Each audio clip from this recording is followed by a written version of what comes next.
Open AI ਨੇ AI futures initiative ਸ਼ੁਰੂ ਕੀਤਾ ਆ, ਜਿਸ ਤਰੀਕੇ ਦੇ ਨਾਲ ਚਰਚਾ ਚੱਲੀ ਆ ਵੀ ਆਉਣ ਵਾਲੇ ਸਮੇਂ ਦੇ ਵਿੱਚ ਇਨਸਾਨਾਂ ਦੀ ਬਹੁਤੀ ਲੋੜ ਨਹੀਂ ਰਹਿਣੀ, ਉਹਨਾਂ ਨੂੰ ਕੰਮ ਕਰਨ ਦੀ ਲੋੜ ਨਹੀਂ ਰਹਿਣੀ, ਘਰੇ ਬੈਠੇ ਤਨਖਾਹਾਂ ਮਿਲਣਗੀਆਂ, ਇਕਨੋਮਿਕਲੀ ਸਾਰੇ ਇੱਕ ਹਿਸਾਬ ਦੇ ਨਾਲ ਬਰਾਬਰ ਜੇ ਜਿਹੜੇ ਉਹ ਹੋ ਜਾਣਗੇ ਉਸ ਲਹਿਜੇ ਤੋਂ। ਮੈਨੂੰ ਲੱਗਦਾ ਇਹ ਓਪਨ AI ਦਾ ਜਿਹੜਾ ਇਨੀਸ਼ੀਏਟਿਵ ਆ ਬਹੁਤ ਜ਼ਿਆਦਾ ਟਾਈਮਲੀ ਇਸ ਤਰ੍ਹਾਂ, ਕਿਉਂਕਿ ਹਰ ਇੱਕ ਘਰ ਦੇ ਵਿੱਚ ਜਿਹੜੀ ਗੱਲ ਆ ਇਹ ਹੋ ਰਹੀ ਆ ਕਿ AI ਆ ਗਈ ਆ ਜੀ, AI ਨੇ ਕੀ ਕਰਨਾ ਕੀ ਨਹੀਂ ਕਰਨਾ, ਇਹਦੇ ਜਿੰਨੇ ਮੂੰਹ ਹੋਣੀਆਂ ਗੱਲਾਂ। ਦਾ ਨਾਮ ਉਹਨੇ ਦਿੱਤਾ AI ਫਿਊਚਰਸ, ਹੈ ਨਾ। ਤੇ ਉਹਦੇ ਵਿੱਚ ਇਹ ਆ ਵੀ ਅਗਲੇ 10-20 ਸਾਲਾਂ ਦੇ ਵਿੱਚ ਕੀ ਹੋਊਗਾ AI ਨੂੰ ਲੈ ਕੇ, ਕਿਉਂਕਿ ਨਵੀਂ ਟੈਕਨੋਲੋਜੀ ਡਿਸਟਰਪਸ਼ਨ ਕਰ ਰਹੀ ਆ ਹਰ ਪਾਸੇ। ਤੇ ਕੋਈ ਕਹਿੰਦਾ ਕਿ AI ਨੇ ਸਾਰੀਆਂ ਸਾਡੀ ਜੌਬਾਂ ਖਾ ਜਾਣੀਆਂ, ਤੇ ਦੂਸਰੀ ਜਿਹੜੀ ਤੁਸੀਂ ਗੱਲ ਕਹੀ ਆ ਕਿ ਪਾਵਰਫੁਲ ਇੰਸਟੀਟਿਊਸ਼ਨ ਹਿਊਮਨ ਬੀਇੰਗਸ ਦੀ ਇਕਨੋਮਿਕ ਵੈਲਿਊ ਘੱਟ ਜਾਂਦੀ ਹੈ। 5000 ਵਰਕਰ ਨੂੰ 5000 ਵਰਕਰ ਨਹੀਂ ਚਾਹੀਦੇ, ਉੱਥੇ ਸਿਰਫ 100 ਲੋਕਾਂ ਦੇ ਨਾਲ ਤੇ ਰਿਪੋਰਟਸ ਦੇ ਨਾਲ ਕੰਮ ਸਰ ਜਾਂਦਾ। ਇਸੇ ਤਰ੍ਹਾਂ ਜੇ ਕੋਈ ਅਕਾਊਂਟਿੰਗ ਡਿਪਾਰਟਮੈਂਟ 'ਚ 300 ਬੰਦੇ ਅੱਜ ਕੰਮ ਕਰਦੇ ਆ, ਫਿਊਚਰ ਵਿੱਚ ਸਾਨੂੰ ਤਾਂ ਦੇਖ ਹੀ ਰਿਹਾ ਵੀ 20 ਬੰਦੇ ਦੀ ਲੋੜ ਪੈਣਗੇ, ਪਲੱਸ ਉਹ ਕੁਛ ਏਜੰਟਸ ਉੱਥੇ ਡਿਪਲੋਏ ਕਰਨ ਦੇਣਗੇ। ਕਸਟਮਰ ਸਰਵਿਸ ਵਿੱਚ ਵੀ ਆਪਾਂ ਦੇਖ ਰਹੇ ਹਾਂ ਕਿ ਸ਼ਾਇਦ ਉੱਥੇ ਜਿੱਥੇ 2000 ਬੰਦਾ ਅੱਜ ਕੰਮ ਕਰਦਾ ਉੱਥੇ 2000 ਬੰਦਿਆਂ ਦੀ ਲੋੜ ਨਹੀਂ ਪਊ। ਸਾਫਟਵੇਅਰ ਡਿਵੈਲਪਮੈਂਟ ਦੇ ਵਿੱਚ ਤਾਂ ਅਸੀਂ ਦੇਖ ਹੀ ਰਿਹਾ ਹੈ ਨਾ, ਕਿੰਨਾ ਜਿਹੜਾ ਵੱਡਾ ਕੰਮ ਆ ਉਹ AI ਜਿਹੜੀ ਕਰ ਲੈਂਦੀ। ਤੇ ਨਾਲ ਦੀ ਨਾਲ ਇਹ ਤਾਂ ਸਰ ਹੋ ਗਿਆ ਵਾਈਟ ਕਾਲਰ, ਪਰ ਫਿਜ਼ੀਕਲ ਕੰਮ ਦੇ ਵਿੱਚ ਵੀ ਰੋਬੋਟਿਕਸ ਜਿਹੜੇ ਆ ਉਹ ਫਿਜ਼ੀਕਲ ਕੰਮਾਂ ਨੂੰ ਆਟੋਮੇਟ ਕਰ ਰਹੇ। ਆਪਾਂ ਲਗਾਤਾਰ ਪਿਛਲੇ 2 ਵੀਕ ਕਨਵਰਸੇਸ਼ਨ ਕੀਤੀ ਹੈ ਨਾ, DoorDash ਤੇ ਆਪਾਂ ਡਾਟ ਦੀ ਐਗਜ਼ਾਮਪਲ ਲਈ, ਤੇ ਦੂਸਰੀ ਆਪਾਂ ਐਗਜ਼ਾਮਪਲ ਲਈ ਵੀ ਸੈਨ ਫਰਾਂਸਿਸਕੋ ਬੇ ਏਰੀਆ ਦੇ ਵਿੱਚ ਹੁਣ ਵੇਮੋ ਨੂੰ ਪੂਰੀ ਤਰ੍ਹਾਂ ਲਾਇਸੈਂਸ ਮਿਲ ਗਿਆ। ਸੋ ਲੇਬਰ ਦਾ ਕੰਮ ਵੀ ਜਿਹੜਾ ਹੁਣ AI ਰੋਬੋਟਿਕਸ ਕਰਨ ਲੱਗ ਪਈ। ਤੇ ਇੱਕ ਜਿਹੜੀ ਕਨਵਰਸੇਸ਼ਨ ਜਿਹੜੀ ਆਲਰੇਡੀ ਇਸ ਪਾਸੇ ਨੂੰ ਗੱਲ ਜਾ ਰਹੀ ਵੀ ਕੰਸੈਂਟਰੇਸ਼ਨ ਆਫ ਪਾਵਰ, ਤੇ ਇਕੱਲੀ ਪਾਵਰ ਦਾ ਨਹੀਂ, ਅਮੀਰ ਗਰੀਬ ਦਾ ਫਰਕ ਵੀ ਜਿਹੜਾ ਉਹ ਦਿਨੋਂ ਦਿਨ ਵੱਧ ਰਿਹਾ। ਸੋ ਇਹਦੇ ਵਿੱਚ ਵੀ ਜਿਹੜੀ ਕੰਸੈਂਟਰੇਸ਼ਨ ਪਾਵਰ ਆਫ ਪਾਵਰ ਆ ਵੀ ਇੱਕ ਮੇਜਰ ਇਸ਼ੂ ਹੋਏਗਾ ਵੀ ਉਹ ਕੌਣ ਹੋਏਗਾ ਜਿਹੜਾ ਇੰਟੈਲੀਜੈਂਸ ਨੂੰ ਕੰਟਰੋਲ ਕਰੇ। ਇਲਨ ਮਸਕ ਦੀ ਕੰਪਨੀ ਜਿਹੜੀ XAI ਆ, AI ਵਾਲੀ ਜਿਹੜੀ ਕੰਪਨੀ ਆ, Grok AI ਨੂੰ ਕੁਝ ਯੂਜ਼ਰਸ ਨੇ ਸਵਾਲ ਪੁੱਛੇ, ਜਵਾਬ ਦੇਣ ਦੀ ਬਜਾਏ ਕਹਿੰਦੇ ਉਹ ਹੋਰ ਹੀ ਭਾਸ਼ਾ ਜਿਹੜੀ ਉਹ ਬੋਲਣ ਲੱਗ ਗਿਆ। ਕੋਸ਼ਿਸ਼ ਇਲਨ ਮਸਕ ਦੀ ਇਹ ਆ ਕਿ ਦੁਨੀਆ ਦੀ ਸਭ ਤੋਂ ਵੱਡੀ ਤੇ ਬੈਸਟ ਕੰਪਨੀ ਬਣੇ XAI। ਉਹਦਾ ਚੈਟਬੋਟ ਵੀ ਉਹਨੇ Grok ਕੱਢਿਆ। ਸੋ ਪਰ ਮੈਨੂੰ ਲੱਗਦਾ ਕਿ ਜਿੰਨਾ ਕੁ ਆਪਾਂ ਦੇਖਿਆ ਉਹ ਸਟਰਗਲ ਹੀ ਕਰ ਰਹੇ ਆ। ਜਵਾਬ ਨਾਟ ਹੈਲੂਸੀਨੇਸ਼ਨ ਵੀ ਜਿਬਰਿਸ਼ ਜਿਹੜੀ ਆ ਉਹ ਕਿਉਂ ਦੇਣ ਲੱਗ ਗਿਆ? LLM 'ਚ ਫਰਕ ਪੈ ਗਿਆ। ਕੰਟੈਕਸਟ ਰਾਜਕਰਨ, ਜਦੋਂ ਤੁਸੀਂ ਕੰਟੈਕਸਟ ਨਹੀਂ ਦਿੰਦੇ ਹੈ ਨਾ, ਕੰਟੈਕਸਟ ਉਹਦੇ ਗੜਬੜ ਹੋ ਜਾਂਦੀ, ਉਹ ਕੰਟੈਕਸਟ ਨੂੰ ਚੰਗੀ ਤਰ੍ਹਾਂ ਨਹੀਂ ਸਮਝਦਾ, ਹੋਰ ਹੀ ਕੋਈ ਜਵਾਬ ਦੇ ਜਾਂਦਾ। ਜਸਟ ਲਾਈਕ ਕਿ ਕਈ ਵਾਰ ਆਪਾਂ ਕਹਿੰਦੇ ਹਾਂ ਨਾ ਕਿਸੇ ਦਾ ਮਾਨਸਿਕ ਸੰਤੁਲਨ ਠੀਕ ਨਹੀਂ ਰਿਹਾ, Grok ਹਿੱਲ ਗਿਆ ਹੈ ਨਾ, ਬਸ Grok ਦਾ ਮਾਨਸਿਕ ਸੰਤੁਲਨ ਹੀ ਕਹਿ ਲਓ ਵਿਗੜ ਗਿਆ। ਜੇ ਸਿੱਧ ਪੱਧਰੀ ਪੰਜਾਬੀ ਪਕੜ 'ਚ ਨਹੀਂ ਆਇਆ ਤੇ ਹੋਰ ਹੀ ਕੋਈ ਜਵਾਬ ਦੇ ਦਿੱਤਾ। ਸਿੰਪਲ ਚੀਜ਼ ਦਾ ਵੀ ਕੰਟੈਕਸਟ ਕਿਉਂ ਨਹੀਂ ਸਮਝ 'ਚ ਆਇਆ? ਇਹ ਤਾਂ ਫਿਰ ਉਹਦੀ ਲਿਮਿਟੇਸ਼ਨ ਹੈ ਨਾ, ਉਹਨਾਂ ਦੇ ਕੋਈ ਇੰਟਰਨਲ ਐਲਗੋਰਿਦਮਸ ਜਿਹੜੇ ਫੇਲ ਹੋਏ ਹੋਣਗੇ। ਮਾਈਕਰੋਨ ਵਾਲੇ ਜਿਹੜੇ ਉਹ ਇਹ ਕਹਿ ਰਹੇ ਆ, ਉਹਨਾਂ ਦੇ ਜਿਹੜੇ CEO ਸੰਜੇ ਮਹਿਰੋਤਰਾ ਕਹਿੰਦੇ ਵੀ AI ਨੇ ਜਿਹੜੀ ਮੈਮਰੀ ਚਿਪ ਇੰਡਸਟਰੀ ਆ ਉਸ ਨੂੰ ਫੰਡਾਮੈਂਟਲੀ ਜਿਹੜਾ ਉਹ ਬਦਲ ਕੇ ਰੱਖ ਦਿੱਤਾ ਆ। ਇਹ ਕਿਉਂ ਕਹਿ ਰਹੇ ਆ ਤੇ ਕਿਸ ਆਧਾਰ ਤੇ ਕਹਿ ਰਹੇ? ਆਪਾਂ ਜਦੋਂ AI ਦੀ ਗੱਲ ਕਰਦੇ ਹਾਂ ਤੇ ਐਜ਼ ਜਿਹੜੇ ਵੀ ਇਸ ਫੀਲਡ ਦੇ ਲੋਕ ਆ, ਸਭ ਤੋਂ ਪਹਿਲਾਂ ਉਹਨਾਂ ਦੇ ਸਾਹਮਣੇ ਨਾਮ ਕਿਹੜਾ ਹੁੰਦਾ? Probably NVIDIA, right? ਹਾਂਜੀ, NVIDIA ਦਾ ਨਾਮ ਹੁੰਦਾ ਸਾਰਿਆਂ ਦਾ, ਉਹਦੇ GPUs ਹੈਗੇ ਆ, ਉਹ ਡੇਟਾ ਸੈਂਟਰ ਵਿੱਚ ਉਹਦੇ GPUs ਆਉਂਦੇ ਆ, ਹੈ ਨਾ। ChatGPT ਦਾ ਵੀ ਨਾਂ AI ਦੇ ਨਾਲ ਆਉਂਦਾ ਵਾ। ਪਰ ਜਿਹੜਾ AI ਦਾ ਇਨਫਰਾਸਟਰਕਚਰ ਆ ਉਹਦੇ ਹੋਰ ਵੀ ਕ੍ਰਿਟੀਕਲ ਕੰਪੋਨੈਂਟ ਹੁੰਦੇ ਆ ਜਿਹਦੇ ਉੱਤੇ ਕੰਪੈਰੇਟਿਵਲੀ ਡਿਸਕਸ਼ਨ ਘੱਟ ਹੁੰਦੀ ਆ। ਤੇ ਉਹਨਾਂ 'ਚ ਇੱਕ ਕ੍ਰਿਟੀਕਲ ਕੰਪੋਨੈਂਟ ਆ ਮੈਮਰੀ। ਤੇ GPU ਨੂੰ ਆਪਣੀ ਪ੍ਰੋਸੈਸਿੰਗ ਦੇਣ ਦੇ ਲਈ ਉਹਨੂੰ ਲਗਾਤਾਰ ਵਾਸਟ ਅਮਾਊਂਟ ਆਫ ਇਨਫੋਰਮੇਸ਼ਨ ਦਾ ਉਹਨੂੰ ਡੇਟਾ ਚਾਹੀਦਾ ਹੁੰਦਾ ਟੂ ਪ੍ਰੋਸੈਸ। ਉਹ ਜਿਹੜਾ ਵਾਸਟ ਅਮਾਊਂਟ ਆਫ ਇਨਫੋਰਮੇਸ਼ਨ ਆ ਉਹ ਹਾਈ ਸਪੀਡ ਮੈਮਰੀ ਤੋਂ ਆਉਣੀ ਆ, ਜਿਹੜਾ ਕਿ HBM ਹਾਈ ਬੈਂਡਵਿਡਥ ਮੈਮਰੀ ਕਹਿੰਦੇ ਆ, ਜਿਹਦੇ ਉੱਤੇ ਬੇਸ ਦੇ ਉੱਤੇ ਮਾਈਕਰੋਨ ਦੀ ਜਿਹੜੀ ਵੈਲਿਊਏਸ਼ਨ ਆ ਉਹ $1 ਟ੍ਰਿਲੀਅਨ ਤੋਂ ਉੱਪਰ ਬਣੀ। ਐਮਾਜ਼ੋਨ ਦੇ ਕਸਟਮਰ ਨੇ ਮੰਗਾਇਆ ਸੀ ਸਮਾਨ, ਇਹ ਟੈਕਸਸ ਦੀ ਜਿਹੜੀ ਘਟਨਾ ਆ ਵੀਡੀਓ ਦੇਖਦੇ ਆ ਨਾਲ, ਤੇ ਨਾਲ ਹਰਵਿੰਦਰ ਜਿਹੜੀ ਆ ਤੁਸੀਂ ਦੱਸਿਓ ਵੀ ਫਿਰ। ਹਾਂਜੀ, ਸੋ ਐਮਾਜ਼ੋਨ ਨੇ, ਆਪਾਂ ਗੱਲ ਕਰਦੇ ਨੇ ਕਿ ਐਮਾਜ਼ੋਨ ਨੂੰ ਕੁਛ ਜਗ੍ਹਾ ਦੇ ਉੱਤੇ ਡਰੋਨ ਡਿਲੀਵਰੀ ਦੀ ਉਹ ਇਜਾਜ਼ਤ ਮਿਲੀ ਹੈ, ਮਨਜ਼ੂਰੀ ਮਿਲ ਗਈ ਹੈ ਨਾ, ਇਜਾਜ਼ਤ ਮਿਲ ਗਈ ਹੈ ਵੀ ਉੱਥੇ ਡਰੋਨ ਦੇ ਨਾਲ ਚੀਜ਼ਾਂ ਨੂੰ ਡਿਲੀਵਰ ਕਰ ਸਕੇ। ਸੋ ਇੱਕ ਬੜੀ ਇੰਟਰਸਟਿੰਗ ਜਿਹੜੀ ਵੀਡੀਓ ਇਹ ਵਾਇਰਲ ਹੋ ਰਹੀ ਆ ABC 30 ਦਾ ਤੁਸੀਂ ਦੇਖ ਸਕਦੇ ਹੋ ਵੀ ਡਰੋਨ ਆਇਆ ਤੇ ਡਰੋਨ ਨੇ ਰਾਜਕਰਨ ਆਪਣਾ ਜਿਹੜਾ ਪੈਕੇਜ ਲੈ ਕੇ ਆਇਆ ਸੀ ਉਹਨੂੰ ਡਿਲੀਵਰ ਕਰਨਾ ਸੀ, ਤੇ ਉਹਨੂੰ ਜਿਹੜਾ ਡਿਲੀਵਰ ਆ ਉਹਨੇ ਕੀਤਾ ਤੇ ਉਹ ਪਰ ਕੀਤਾ ਉਹਨੇ ਸਵਿਮਿੰਗ ਪੂਲ ਦੇ ਵਿੱਚ ਸਿੱਧਾ ਹੀ। ਤੇ ਉਹ ਜਿਹੜੇ ਥੱਲੇ ਬੀਬੀ ਕਮੈਂਟ ਤਾਂ ਥੱਲੇ ਬੜੀ ਲੋਕਾਂ ਚਾਅ ਦੇ ਚਾਅ ਦੇ ਨਾਲ ਆਈ ਸੀਗੀ ਵੀਡੀਓ ਬਣਾਉਣ ਦੇ ਲਈ ਬਾਹਰ ਨੂੰ, ਵੀ ਮੈਂ ਦੇਖਾਂ ਵੀ ਡਰੋਨ ਦਾ ਡਿਲੀਵਰੀ ਆ। ਕਸਟਮਰ, ਹਾਂ ਬਿਲਕੁਲ, ਡਰੋਨ ਦੀ ਆਵਾਜ਼ ਆਈ ਤੇ ਡਰੋਨ ਦੀ ਆਵਾਜ਼ ਆਉਣ ਦੇ ਨਾਲ ਉਹਨੇ ਫਟਾਫਟ ਜਿਹੜੀ ਕਸਟਮਰ ਆ ਬਾਹਰ ਆਈ ਤੇ ਉਹਨੇ ਆਪਣਾ ਫੋਨ ਕੱਢਿਆ ਤੇ ਵੀਡੀਓ ਰਿਕਾਰਡ ਕਰਨੀ ਸ਼ੁਰੂ ਕੀਤੀ ਵੀ ਆ ਵੇਖੋ ਵੀ ਆਪਣਾ ਫਿਊਚਰ ਆ ਗਿਆ। ਤੇ ਪੈਕੇਜ ਸਮਾਨ ਤੋਂ ਥੱਲੇ ਆਉਂਦਾ ਤੇ ਡਿਲੀਵਰੀ ਦੇ ਲਈ ਉਹਨੇ ਪੋਜੀਸ਼ਨ ਲਈ ਵੀ ਡਿਲੀਵਰ ਹੋਇਆ ਤੇ ਪੈਕੇਜ ਹੇਠਾਂ ਡਿੱਗਾ ਸਿੱਧਾ ਸਵਿਮਿੰਗ ਪੂਲ ਦੇ ਵਿੱਚ। ਤੇ ਕਹਿੰਦੇ ਹਾਂਜੀ welcome to this is the future ਹੈ। Punjabi radio USA, Punjabi TV USA ਦੇ ਉੱਤੇ ਆਪ ਸਭ ਨੂੰ ਜੀ ਆਇਆਂ ਨੂੰ ਸਤਿ ਸ੍ਰੀ ਅਕਾਲ। ਪ੍ਰੋਗਰਾਮ ਪੰਜਾਬੀ ਟੈਕ ਟਾਕ ਲੈ ਕੇ ਹਾਜ਼ਰ ਹਾਂ। ਮੈਂ ਰਾਜਕਰਨਵੀਰ ਸਿੰਘ, ਜੁੜ ਚੁੱਕੇ ਨੇ ਮੇਰੇ ਨਾਲ ਹਰਵਿੰਦਰ ਸਿੰਘ ਕੰਗ। ਹਰਵਿੰਦਰ ਸਿੰਘ ਜੀ ਆਇਆਂ ਨੂੰ ਸਤਿ ਸ੍ਰੀ ਅਕਾਲ ਜੀ। ਸਤਿ ਸ਼੍ਰੀ ਅਕਾਲ, ਰਾਜਕਰਨਵੀਰ ਸਿੰਘ। ਪੰਜਾਬੀ ਰੇਡੀਓ ਯੂਐਸਏ ਸੁਣਨ ਵਾਲੇ, ਪੰਜਾਬੀ ਟੀਵੀ ਵੇਖ ਰਹੇ ਸਾਡੇ ਸਾਰੇ ਮਾਣਕ ਸਰੋਤੇ ਤੇ ਵਿਊਅਰਸ ਦਾ ਫਿਰ ਤੋਂ ਨਿੱਘਾ ਜੀ ਆਇਆਂ ਕਹਿੰਦੇ ਹਾਂ। ਆਪਣੇ ਖਾਸ ਪ੍ਰੋਗਰਾਮ ਜਿਹੜਾ ਅਸੀਂ ਲੈ ਕੇ ਆਉਂਦੇ ਹਾਂ ਤੁਹਾਡੇ ਕੋਲ ਹਰ ਸੋਮਵਾਰ ਦੇ ਸੋਮਵਾਰ ਪੈਸੀਫਿਕ ਟਾਈਮ 3 ਵਜੇ ਬਾਅਦ ਦੁਪਹਿਰ। ਤੇ ਇਸ ਪ੍ਰੋਗਰਾਮ ਦੇ ਵਿੱਚ ਅਸੀਂ ਗੱਲਾਂ ਬਾਤਾਂ ਕਰਦੇ ਹਾਂ ਟੈਕਨੋਲੋਜੀ ਦੀਆਂ, ਤੇ ਟੈਕਨੋਲੋਜੀ ਸਾਡੀ ਜ਼ਿੰਦਗੀ ਨੂੰ ਤੇ ਬਿਜ਼ਨਸਿਸ ਨੂੰ ਆਉਣ ਵਾਲੇ ਟਾਈਮ ਦੇ ਵਿੱਚ ਕਿੱਦਾਂ ਚੇਂਜ ਕਰੇਗੀ, ਤੇ ਅੱਜ ਦੇ ਦਿਨ ਵਿੱਚ ਅਸੀਂ ਕੀ ਸਿੱਖ ਸਕਦੇ ਹਾਂ ਟੈਕਨੋਲੋਜੀ ਦੇ ਪਰਸਪੈਕਟਿਵ, ਤਾਂ ਕਿ ਅਸੀਂ ਵੈਲ ਇਨਫੋਰਮਡ ਡਿਸੀਜਨ ਬਣਾ ਸਕੀਏ ਆਪਣੇ ਫਿਊਚਰ ਦੇ ਵਾਸਤੇ ਜੀ। ਪੰਜਾਬੀ ਰੇਡੀਓ ਯੂਐਸਏ ਦੇ ਉੱਤੇ ਟੈਕਨੋਲੋਜੀ ਦੀ ਦੁਨੀਆ ਦੀ ਬੜੀਆਂ ਇੰਟਰਸਟਿੰਗ ਗੱਲਾਂ, ਜਿਹੜੀਆਂ ਖਬਰਾਂ ਆ, ਉਸ ਦੇ ਜ਼ਰੀਏ ਆਪਾਂ ਗੱਲਬਾਤ ਕਰਦੇ ਹਾਂ ਜਾਂ ਟੈਕਨੋਲੋਜੀ ਨੂੰ ਸਮਝਾਉਣ ਦੀ ਇਸ ਦੇ ਵਿੱਚ ਕੋਸ਼ਿਸ਼ ਹੁੰਦੀ ਆ। ਅੱਜ ਦੇ ਪ੍ਰੋਗਰਾਮ ਦੇ ਵਿੱਚ ਕਈ ਸਟੋਰੀਜ਼ ਨੇ, ਤੇ ਕੁਦਰਤੀ ਕਹਿ ਲਓ ਇਹ ਸਾਰੀਆਂ ਸਟੋਰੀਆਂ ਇੱਕ ਦੂਜੇ ਦੇ ਨਾਲ ਮਿਲਦੀਆਂ ਆ, ਕਿਸੇ ਨਾ ਕਿਸੇ ਤਰੀਕੇ ਕਨੈਕਟਡ ਹੀ ਜਿਹੜੀਆਂ ਉਹ ਹੈਗੀਆਂ। AI ਦੇ ਉੱਤੇ ਮੁੱਖ ਤੌਰ ਦੇ ਉੱਤੇ ਜ਼ੋਰ ਜਿਹੜਾ ਉਹ ਰਹੇਗਾ। AI ਦਾ ਗ੍ਰੌਕ ਕਿਹੜੀ ਭਾਸ਼ਾ ਬੋਲਣ ਲੱਗ ਗਿਆ, ਉਹਦੇ ਬਾਰੇ ਵੀ ਗੱਲ ਹੋਊਗੀ। ਮਾਈਕਰੋਨ ਵਾਲੇ AI ਜਿਹੜੀ ਮੈਮਰੀ ਚਿਪ ਇੰਡਸਟਰੀ ਨੂੰ ਲੈ ਕੇ ਕੀ ਆਖਦੇ ਆ, ਉਹਦੀ ਚਰਚਾ ਵੀ ਜਿਹੜੀ ਉਹ ਕਰਾਂਗੇ। ਐਪਲ ਵਾਲੇ ਜਿਹੜੀ ਉਹ ਕੀ ਕਰ ਰਹੇ ਆ ਜੌਬਸ ਨੂੰ ਲੈ ਕੇ, ਉਹ ਵੀ AI ਜਾਂ ਇਮਰਸਿਵ ਵੀਡੀਓ ਇੱਦਾਂ ਦੀਆਂ ਚੀਜ਼ਾਂ ਦੇ ਨਾਲ ਜਿਹੜੀਆਂ ਉਹ ਜੁੜੀਆਂ ਆ। ਪਰ ਪਹਿਲੀ ਜਿਹੜੀ ਗੱਲ ਆ, ਸ਼ੁਰੂਆਤ ਆਪਾਂ ਹਰਵਿੰਦਰ ਕਰਦੇ ਹਾਂ ਇੱਕ ਕਹਿ ਲਓ ਵੀ ਤੁਹਾਨੂੰ ਸੋਚਣ ਲਈ ਮਜਬੂਰ ਕਰਨ ਵਾਲੀ ਇਸ ਸਟੋਰੀ ਦੇ ਨਾਲ, ਖਬਰ ਦੇ ਨਾਲ। ਓਪਨ AI ਨੇ AI ਫਿਊਚਰਸ ਇਨੀਸ਼ੀਏਟਿਵ ਸ਼ੁਰੂ ਕੀਤਾ ਆ। ਸਵਾਲ ਹੁਣ ਇਸ ਦੇ ਵਿੱਚ ਇਹ ਆ ਰਿਹਾ ਆ, ਸਭ ਤੋਂ ਵੱਡਾ ਜੋ ਲੋਕਾਂ ਦੇ ਜ਼ਿਹਨ ਦੇ ਵਿੱਚ ਆ, ਕਈਆਂ ਦੀਆਂ ਜ਼ੁਬਾਨਾਂ ਤੇ ਆ, ਕਈ ਅਜੇ ਇਸ ਨੂੰ ਸੋਚ ਰਹੇ ਆ। ਜਿਸ ਤਰੀਕੇ ਦੇ ਨਾਲ ਚਰਚਾ ਚੱਲੀ ਆ ਵੀ ਆਉਣ ਵਾਲੇ ਸਮੇਂ ਦੇ ਵਿੱਚ ਇਨਸਾਨਾਂ ਦੀ ਬਹੁਤੀ ਲੋੜ ਨਹੀਂ ਰਹਿਣੀ, ਉਹਨਾਂ ਨੂੰ ਕੰਮ ਕਰਨ ਦੀ ਲੋੜ ਨਹੀਂ ਰਹਿਣੀ, ਘਰੇ ਬੈਠੇ ਤਨਖਾਹਾਂ ਮਿਲਣਗੀਆਂ, ਇਕਨੋਮਿਕਲੀ ਸਾਰੇ ਇੱਕ ਹਿਸਾਬ ਦੇ ਨਾਲ ਬਰਾਬਰ ਜਿਹੜੇ ਉਹ ਹੋ ਜਾਣਗੇ। ਉਸ ਲਹਿਜੇ ਤੋਂ ਇੰਟੈਲੀਜੈਂਸ ਵਿਕਣ ਲੱਗ ਜੂਗੀ।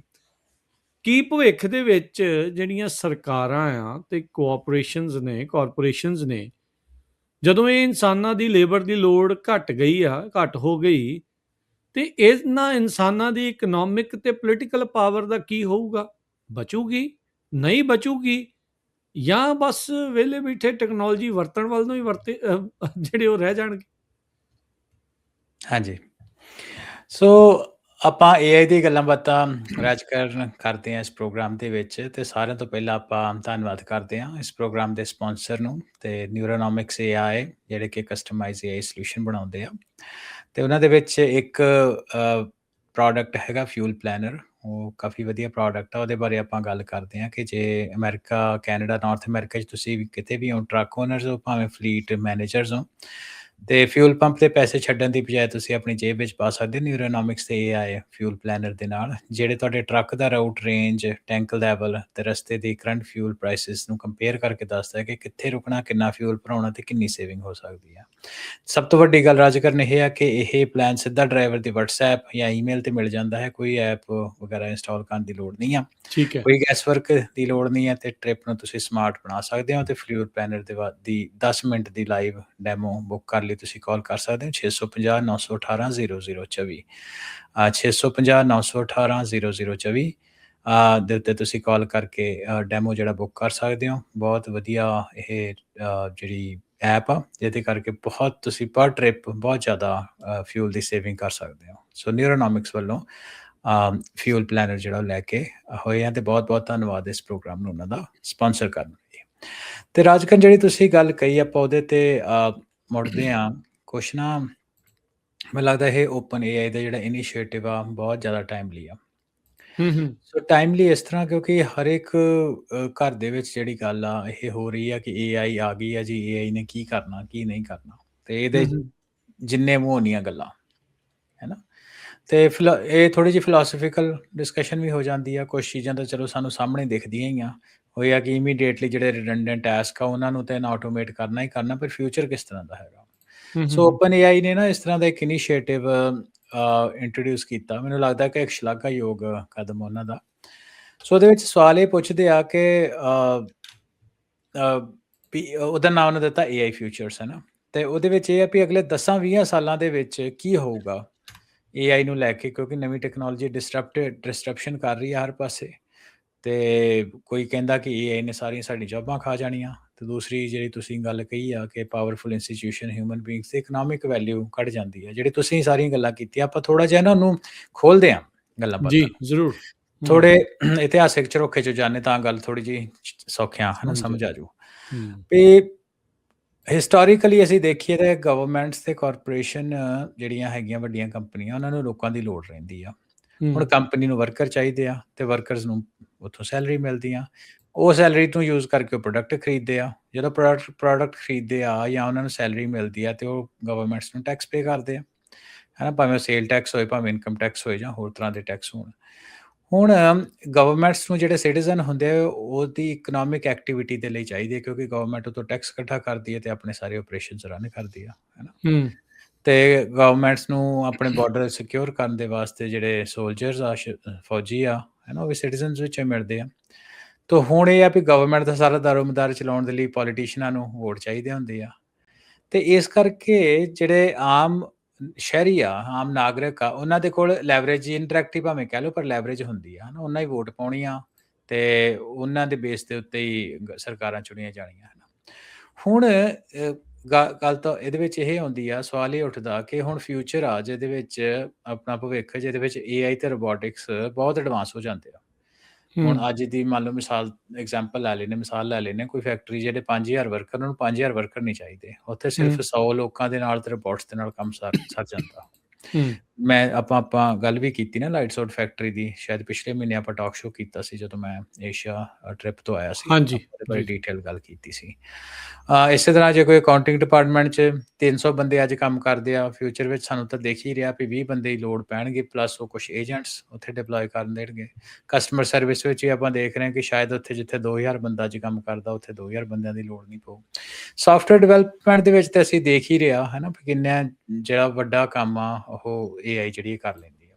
ਤੇ ਨਾਲ ਦੀ ਨਾਲ ਇਹ ਤਾਂ ਸਰ ਹੋ ਗਿਆ ਵਾਈਟ ਕਾਲਰ, ਪਰ ਫਿਜ਼ੀਕਲ ਕੰਮ ਦੇ ਵਿੱਚ ਵੀ ਰੋਬੋਟਿਕਸ ਜਿਹੜੇ ਆ ਉਹ ਫਿਜ਼ੀਕਲ ਕੰਮਾਂ ਨੂੰ ਆਟੋਮੇਟ ਕਰ ਰਹੇ। ਆਪਾਂ ਲਗਾਤਾਰ ਪਿਛਲੇ 2 ਵੀਕ ਕਨਵਰਸੇਸ਼ਨ ਕੀਤੀ, ਹੈ ਨਾ। ਡੋਡੈਸ਼ ਤੇ ਆਪਾਂ ਡਾਟ ਦੀ ਐਗਜ਼ਾਮਪਲ ਲਈ, ਤੇ ਦੂਸਰੀ ਆਪਾਂ ਐਗਜ਼ਾਮਪਲ ਲਈ ਵੀ ਸੈਨ ਫਰਾਂਸਿਸਕੋ ਬੇ ਏਰੀਆ ਦੇ ਵਿੱਚ ਹੁਣ ਵੇਮੋ ਨੂੰ ਪੂਰੀ ਤਰ੍ਹਾਂ ਲਾਇਸੈਂਸ ਮਿਲ ਗਿਆ। ਸੋ ਲੇਬਰ ਦਾ ਕੰਮ ਵੀ ਜਿਹੜਾ ਹੁਣ AI ਰੋਬੋਟਿਕਸ ਕਰਨ ਲੱਗ ਪਈ। ਸੋ ਇਸ ਸੰਬੰਧ ਦੇ ਵਿੱਚ ਜਿਹੜੀ ਬੇਸਿਕ ਲੈਵਰੇਜ ਸੀ ਬੰਦਿਆਂ ਦੇ ਕੋਲੋਂ, ਉਹ ਚੇਂਜ ਹੋ ਰਹੀ ਆ ਹੁਣ, ਹੈ ਨਾ। ਉਹਨੂੰ ਰਿਲੇਸ਼ਨਸ਼ਿਪ ਚੇਂਜ ਦਾ ਨਾਂ ਆਪਾਂ ਕਹਿ ਦਿੰਦੇ ਹਾਂ, ਕਿਉਂਕਿ ਕਾਰਪੋਰੇਸ਼ਨਸ ਨੂੰ ਜਾਂ ਵੱਡੀਆਂ ਕਾਰਪੋਰੇਸ਼ਨਸ ਨੂੰ ਜਿਨ੍ਹਾਂ ਨੂੰ ਲੇਬਰ ਦੀ ਲੋੜ ਹੁੰਦੀ ਸੀ, ਉਹਨਾਂ ਨੂੰ ਉਨੀ ਲੋੜ ਨਹੀਂ ਆ।